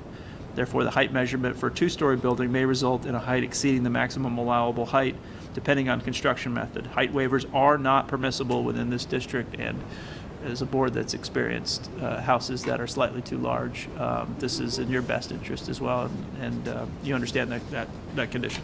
Yeah, I believe it was also expressed in our supplemental information that the maximum height was 28 feet for all houses. So this comment is that you show the height, what the height will be relative to pre-construction grade, not just that you say what the maximum height will be. And that term pre-construction grade is understood before you put concrete in the ground. Yep. Okay. Number 3, at sketch, the applicant indicated they intend to conserve 60-plus acres of the property. The board requests the applicant provide a written conservation plan for review and approval. No such documentation has been provided, other than a single line in a letter from the Vermont Land Trust, which states that Hickory Hillside LLC is in the process of conserving their land with the Vermont Land Trust. The full text of this letter is included in the packet for the board. The staff recommends the board discuss the specifics of the conservation plan with the applicant and evaluate whether to require more information at this or the final plat stage of review. Staff considers such an agreement must at latest be included with the final plat application in order to find this criterion met. I don't know what we've done in the past, but Land certainly Trust was supposed to have something. I you certainly guys- concur with staff that this needs to be done in the final plat. I'm not sure. So I sent the draft template for the conservation easement that would be placed on it.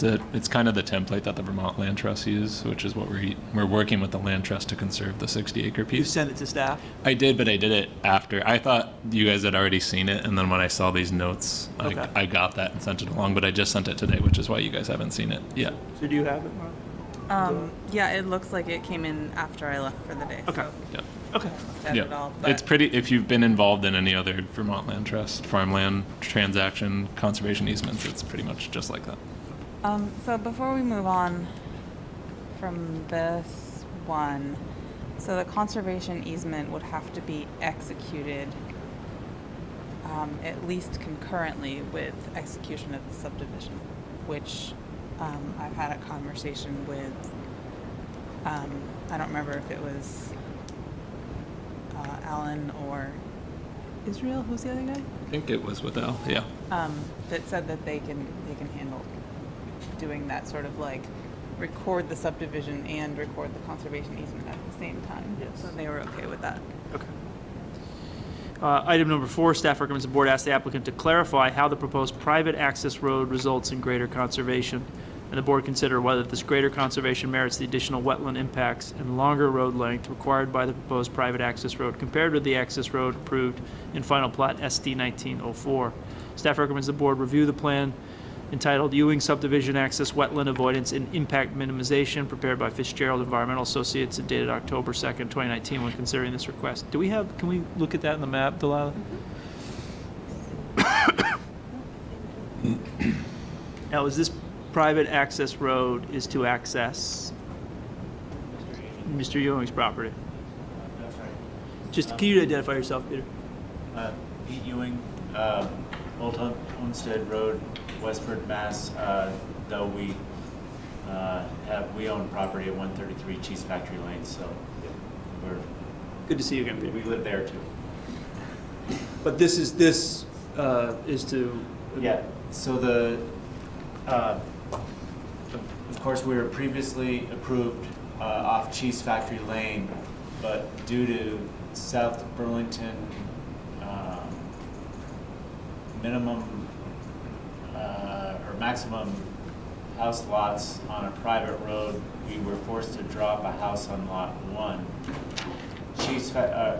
The bed and breakfast on Cheese Factory Lane was in the house count. By going with this access road, we drop, the access off Cheese Factory Lane, and also the existing residents at 133 Cheese Factory Lane. So that's all now on a different road. And so hopefully our goal was to get the house lot back on lot 1, get a house back on lot 1. And the concern from staff in this proposed private access road is what the additional wetland impacts and the longer road length required. The wetland impacts are actually pretty minimal, well, in my opinion. I guess you'll have your own opinions on that. But you can see that they're really at Cheese Factory Road, and then at the boundary between the Ewing property. And the access road approved in SD 1904, that doesn't work in this, under this scenario? I'm not sure. So the comment that we have here is, The additional wetland impacts the longer road length required by the proposed private access road compared to the access road approved in the final plat. Now I'm getting fuzzy here. The access road that was approved in 1904, That's the original one. does this, and so we're not, this is essentially substituting out? Yes. Yeah, yeah, the substitution, And why is the substitution preferred? Well, this is really. because it gets our, sort of a triangle. gets us a lot. So we would be dropping, when we substitute off of this lane, we're dropping the bed and breakfast owned by my brother from that town. And then we'd get this route hopefully, and then that would then get us, hopefully, that's another topic for later, the permit for lot one, lot on house. But to be clear, this is Tyler and Brennan's project. That's right. And their decision to include this private access road in their project is a consideration that's being made to Mr. Ewing for whatever reason. You don't have to disclose to us, but. I think of it as severable. I mean, I don't know if that's the correct legal term, but we've got other hurdles. The Vermont Land Trust is involved. We've got to get state wetlands permits. So if the private access road falls through, I hope it wouldn't affect their project if they could just continue on. Would it help if I gave context, since a lot of the board members I knew from Sketch? That'd be great. Okay, so I think it's going to be easier just looking at it here. The problem is we for Sue and we'd like to have the microphone. So if you could pick up, I don't do pick up a microphone thing. Yeah, there you go. Don't go too far. So if you look at the bottom parcel, that's the parcel in question. Yeah. This one here. And then there's the access road that comes across. Then there's the Ewing development of 5 units is what they're seeking, and you can see those placed there. And then there's another big section of open land to the west there, or to the south rather. So we're working to conserve this parcel and that parcel both as farmland access. What we've been working on this with the Ewing family for. I think Brandon's Yeah. the 45 acre. So that's the Ewing farm parcel. We had hoped to previously conserve, and it fell through because of the maximum amount of houses allowed on a private road. So we've been trying to conserve that for about 4 years. What we've run up against is, with the Vermont Land Trust, one thing that they want to see is that as an intact farm unit, which includes housing.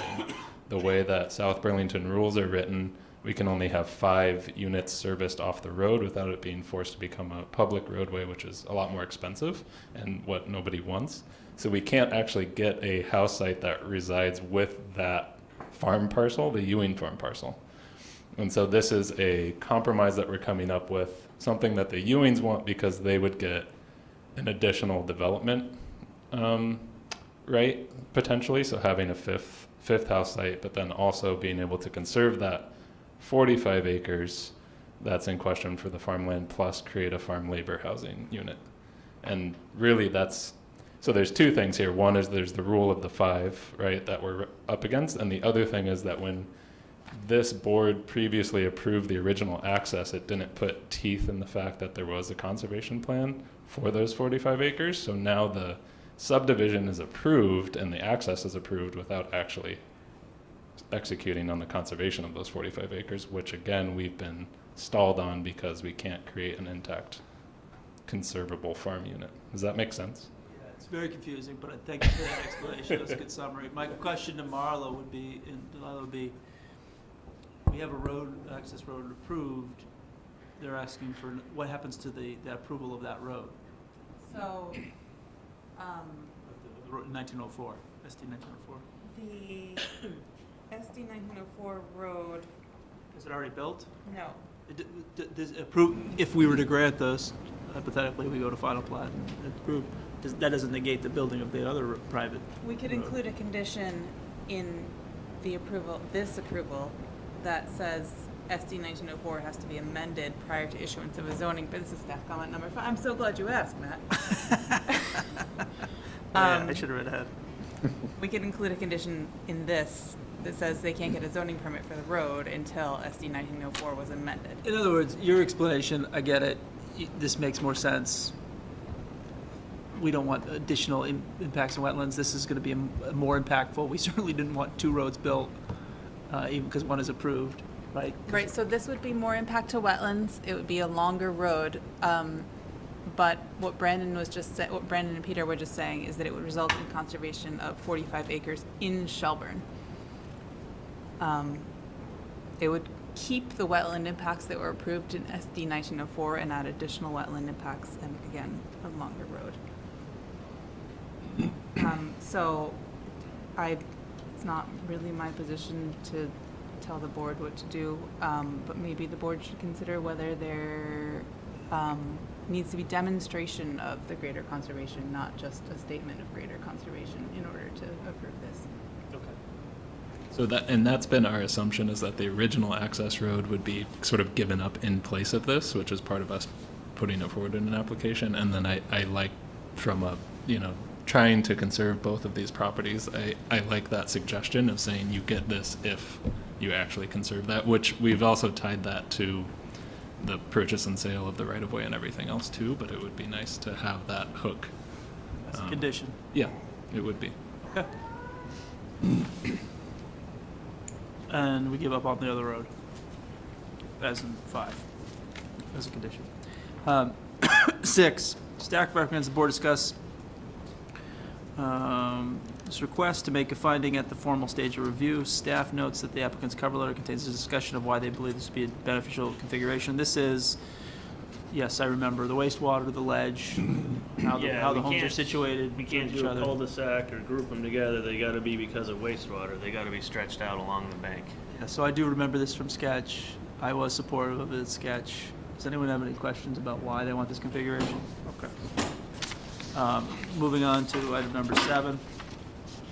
Wetlands shown on this plan do not agree with the plans prepared by Lincoln Applied Geology for the subject parcel. The Fitzgerald plan shows a broad wetland which veers away from the private access road to the property line, while the Lincoln plan shows a narrow wetland which appears to intersect with the private access road just over the property line. Staff recommends the board require the applicant to reconcile these 2 plans to allow the board to evaluate whether the private access road creates additional discontinuity?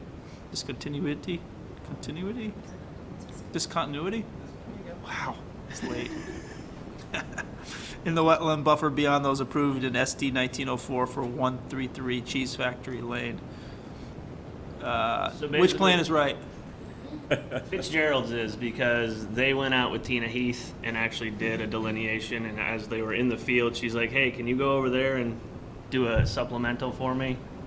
Okay. So we plan on doing an entire full field delineation once springtime arrives and we can do such a thing. Thank you, Tyler. Would that be something you'd be doing before final plat? It would have to, but we can't do anything until springtime. At this point, we're kind of locked in because of weather. Yep. Okay, number 8, demonstration of compliance with the erosion control standards in Article 16 is a required element of final plat review. Staff recommends the board include a condition requiring demonstration of compliance with erosion control standards of Article 16 at final plat.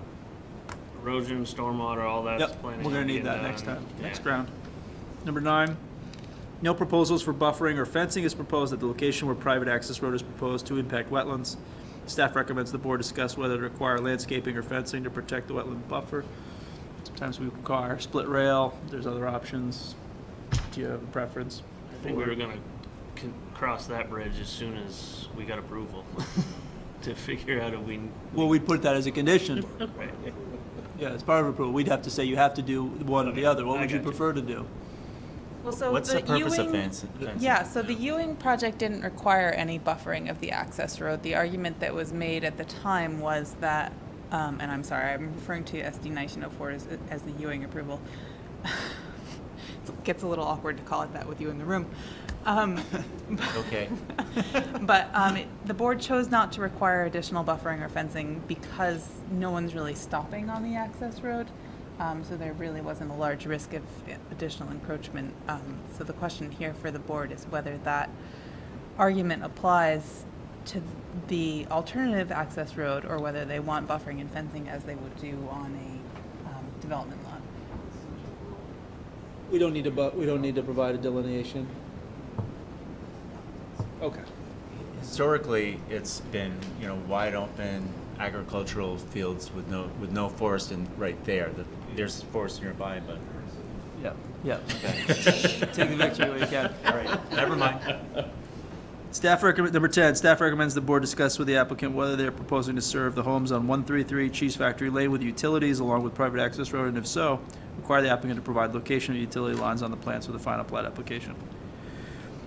Thought I had utility lines. Yep. On the private access road. There isn't any utilities that I know of. Okay, so our utilities are at 133 Cheese Factory Lane. So where the original road was, which we'll note if the private access road is approved, we're going to keep the utilities running over to 133 Cheese Factory Lane. So wait, so there's going to be no utility lines on your plat? They'll be remain on your previously approved? Yeah. This is sort of an awkward This is our electrical two-party system here. Hope you guys like each other. So far. So this is all our land. This is our electrical box. All right, so you're fine. So you're fine. There's nothing of yours that's going on yours. No. Okay, good. If there is, we have to know. There really isn't any. That's good. Excellent. 11, staff considers this criteria met for the three standards for roadways and parking circulation. Staff considers this criteria met for the three homes should the board allow the applicant to construct the private access road. Staff recommends the board require the applicant to record a notice of conditions that the private access road shall remain private. Is that fine with that? Great, thank you, Tyler. Number 12, staff considers 9.12 prohibits additional development of the parcel, therefore no connection may occur. Is that understood? Okay. Number 13. Wait a minute. I'm still writing. Can you read that one again? Item number 12, staff considers a 9.12 prohibits additional development on the parcel. Therefore, no connection may occur, connections to adjacent parcels. Does that have anything to do with my lot, or is that just? That's for our 3-lot subdivision. Okay, never mind. This is another one I'm flagging. Yep. Number 13, table 15.1 specifies on a road width of 20 feet for private roads without parking. Figure 15.1b specifies a specific roadway cross-section. Staff recommends the board require the applicant to provide a proposed roadway cross-section for both the driveway serving the three homes and the private access road at the final plat to allow this criteria to be evaluated. Is that you fine with that? Great. 14, should the board allow the private access road, staff recommends the board require it to be 20 feet wide except at the wetland crossing where it must be 18 feet wide. You fine with that condition? 15, staff considers the board should require the applicant to reduce the widths of the lots to meet this criteria. This is our ratio, which is related to our septic? No. Everything's related to the setbacks and having the septic systems located inside the lots instead of having easements and all that. So your depth ratio is 1 to 1.57, and our LDRs require you to be at least 1 to 2. Do we have an occasion to waive this? It says recommended. Or recommended? Yeah. Yeah, so what it says. Well, no, that's the end of the sentence. With the ratios, yeah. So 1 to 2 is required, and 2.5 to 1.5 is recommended. So this is a PUD. All SEQ subdivisions are PUDs by definition. That is the only reason this is a PUD. This project does not otherwise meet PUD standards. I suppose the board could, but can we show the plan?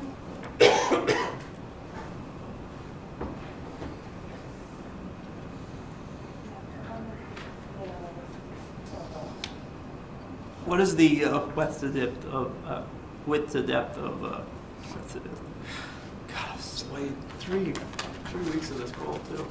Of lot 1.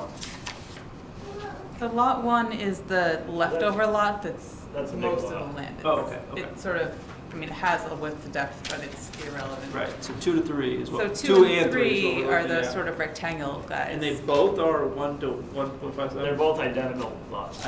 Right, and so Tyler at Sketch testified that the lot depth needed to be what it was in order to accommodate septic. The minimum lot size in this district is 12,000 square feet. The lots are proposed to be twice the minimum lot size. So one way to get closer to that ratio is to make the lots narrower. Which I wouldn't be able to really do with septic systems being that close to the property lines. Because I have to be 25 feet from property lines with septic systems. The only way to meet the ratio is to make the lots bigger, which would consume more of the conserved land. The only way to do what? I'm sorry. The only way to meet the ratio is to actually make the lot bigger, which would then consume more of the conserved land. Because you can't shrink the. He shrunk it as much as he's allowed to shrink it. Because of septic, I have to be 25 feet from property lines with my mound systems. So that's what I'm showing there. Septic's got to be 25 feet away from each other. No, from each property line. The property line, right? Yep. Right. I'm afraid we don't have authority to grant any kind of waiver. It says shall. I think it should be conformed. As a PUD, you do. Plus, like I said, the only way to make it would be bigger and we lose conserved land. How does a PUD make the word shall turn into be? This is, so the PUD standards allow the board to waive various things, and there was a very specific thing that Frank used to like to point out. It says the board can waive anything except for, yes, except for setbacks can be no less than 5 feet, and lot coverages cannot be greater than allowed. Yeah, we approve footprint lots. Do you know Shared what? walls. That's in the PUD standard.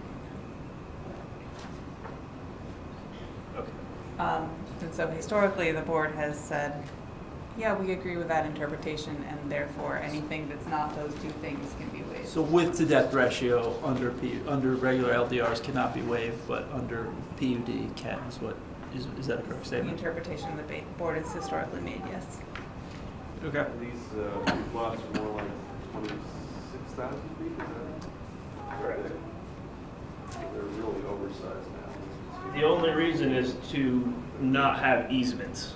And if we had an easement, it would basically be the same as having conserved land. It's land you can't use. So, and it just creates a whole lot more paperwork because you got easements, you got somebody else's crap going on somebody else's property. I mean, So keep in mind that you're used to seeing smaller lots because you don't really deal with septics very often. And if you do, it's going to be in a community mound somewhere else. And so, yeah.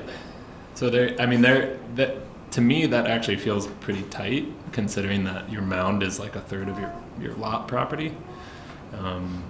But I'm speaking from a place of not wanting to consume any more of the conservation land with these potential lots, nor do I want to have farmland that has mound systems on it for residential houses on their own lots. Meaning that's why I think it is justified to not require the ratio in this case. I would agree. I just want to make sure we have the authority Sure. to do that. Yeah, that makes sense.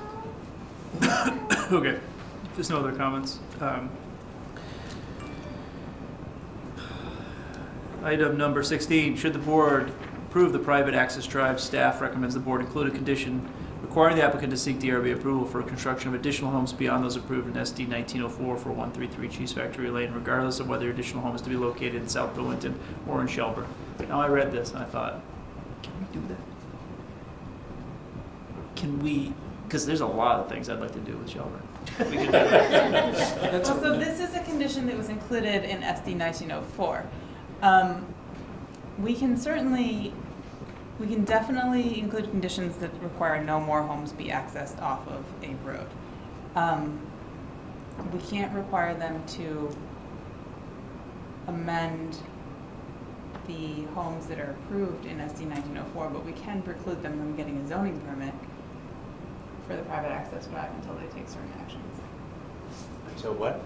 Until certain actions are taken, such as We don't have jurisdiction, obviously, over property in Shelburne. But But we if do. you're saying if we get to it indirectly by limiting right, we can't access the it. access. It's the same condition that was on the other approval, just Yeah. saying you Yeah. can't get more homes without reviewing it by having the board review it. Does this come around to the additional house on Lot 1? Because I have a number of questions on that. This is, You'd have to amend your approval anyway, because that's already a condition of this proposed condition number 16. So requiring them, so It's the if I- same language as in the other approval already. requiring them to ask permission if they want to use that private access drive that we've granted to serve more homes in the town of Shelburne.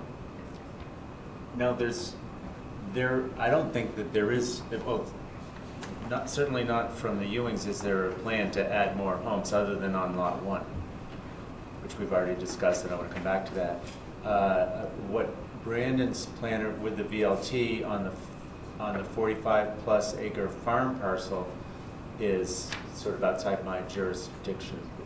However, the private access road in Shelburne is going to be governed by a homeowner's agreement, and so we're going to have some control over that road. And one of the points I've made is that this has been a very expensive process. It's a very long road. Theoretically, houses aren't going to be added without contributions to the cost of the road. So it gets further more complication to it. It's still a road owned and built by us, so we obviously control that road. Septic wise, he's got very limited possibility to. It seems like a fine recommendation. You also have it kind of built in with the 5 unit limit before it becomes a public roadway anyway. So this is kind of like a double catch, right? Okay. So there doesn't seem to be anything, when I read that, anything wrong about that. Okay. Brandon, do you have plans to add more houses? Well, we're seeking to conserve land, which would make it permanently unsubdividable and not able to build houses there. And also, It's gonna be a nightmare down there. and with the access piece, So we there's you no can't- plan to add any houses beyond the 5-lot subdivision that the Ewings brought forward on the private access road. Number 17, the applicant has not received a determination for the agency of natural resources. Staff considers the applicant must provide this as part of the final plat application. Is that understood? Okay. 18, staff recommends the board require the applicant to provide a field delineation and wetland report as part of the final plat application. Combined with the erosion prevention and sediment control plan and stormwater management design will allow the board to evaluate compliance with this criteria. Is that understood? 19, see discussion of conservation plan under the SEQ NRP supplemental regulations above. Okay, now what are we referring to here? Oh yes, objective 60. Give priority to the conservation of continuous and interconnected open space areas within the quadrant outside of those areas, district zones specifically designed for development. Continue to work with Shelburne on strategies to create a conserved agricultural, natural area, and appropriate public access and paths from Shelburne Pond to Pond Road, north of Cider Mill development, consistent with the goals of the open space strategy. Through the development review process, land conservation initiatives, and development of zoning map amendments for the SEQ, work towards the addition of supplemental conserved areas adjacent and connected to existing open space lands. So the conservation plan should sort of support these objectives when we receive it. Which seems to be an easy lift, right? Okay, make sure we see it. The applicant has, item number 20, the applicant has requested the board allow them to defer the final design of the stormwater treatment system to the final plat stage of review. If the board ultimately determines that private access road is not allowed, the project will be below the half-acre threshold for requiring compliance with Section 12 standards pertaining to stormwater. Staff recommends the board accept the applicant's request. That's fine with me. Yeah, all right. And that is it. Any questions for the board, for the applicant? Any comments from the public? I've got. Are you in the public here? What are you here? You're a tweener. Peter, let me hear from the gentleman behind you first.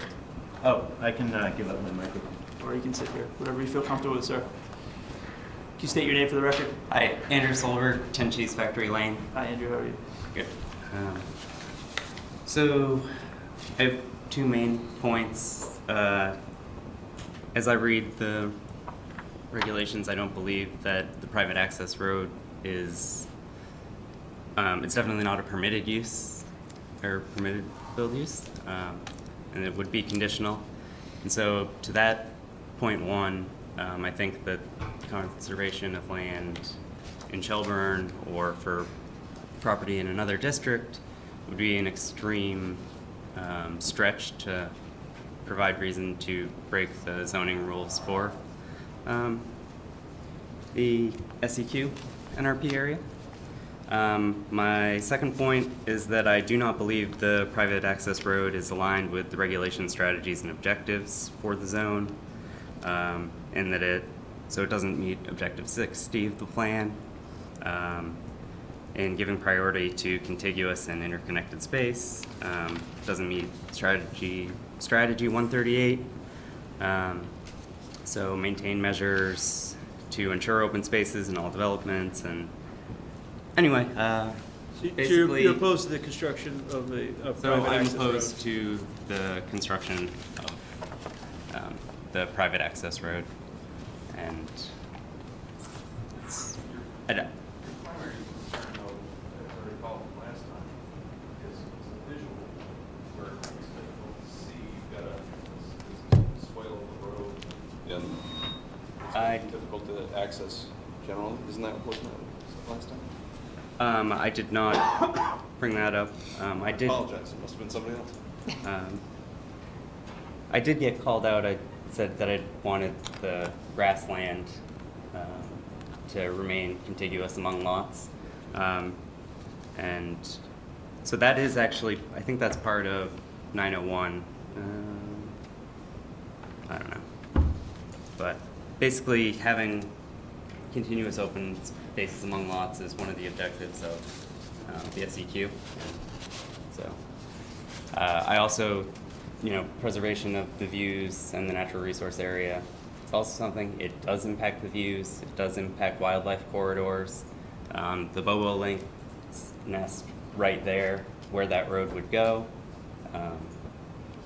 There's all sorts of animals that come from the other side of the forest there, and they tend to cross where the wetland is or just north on my property to go into the north of Cheese Factory Road. So all those concerns do exist, but I wanted to try to keep it to 3 minutes.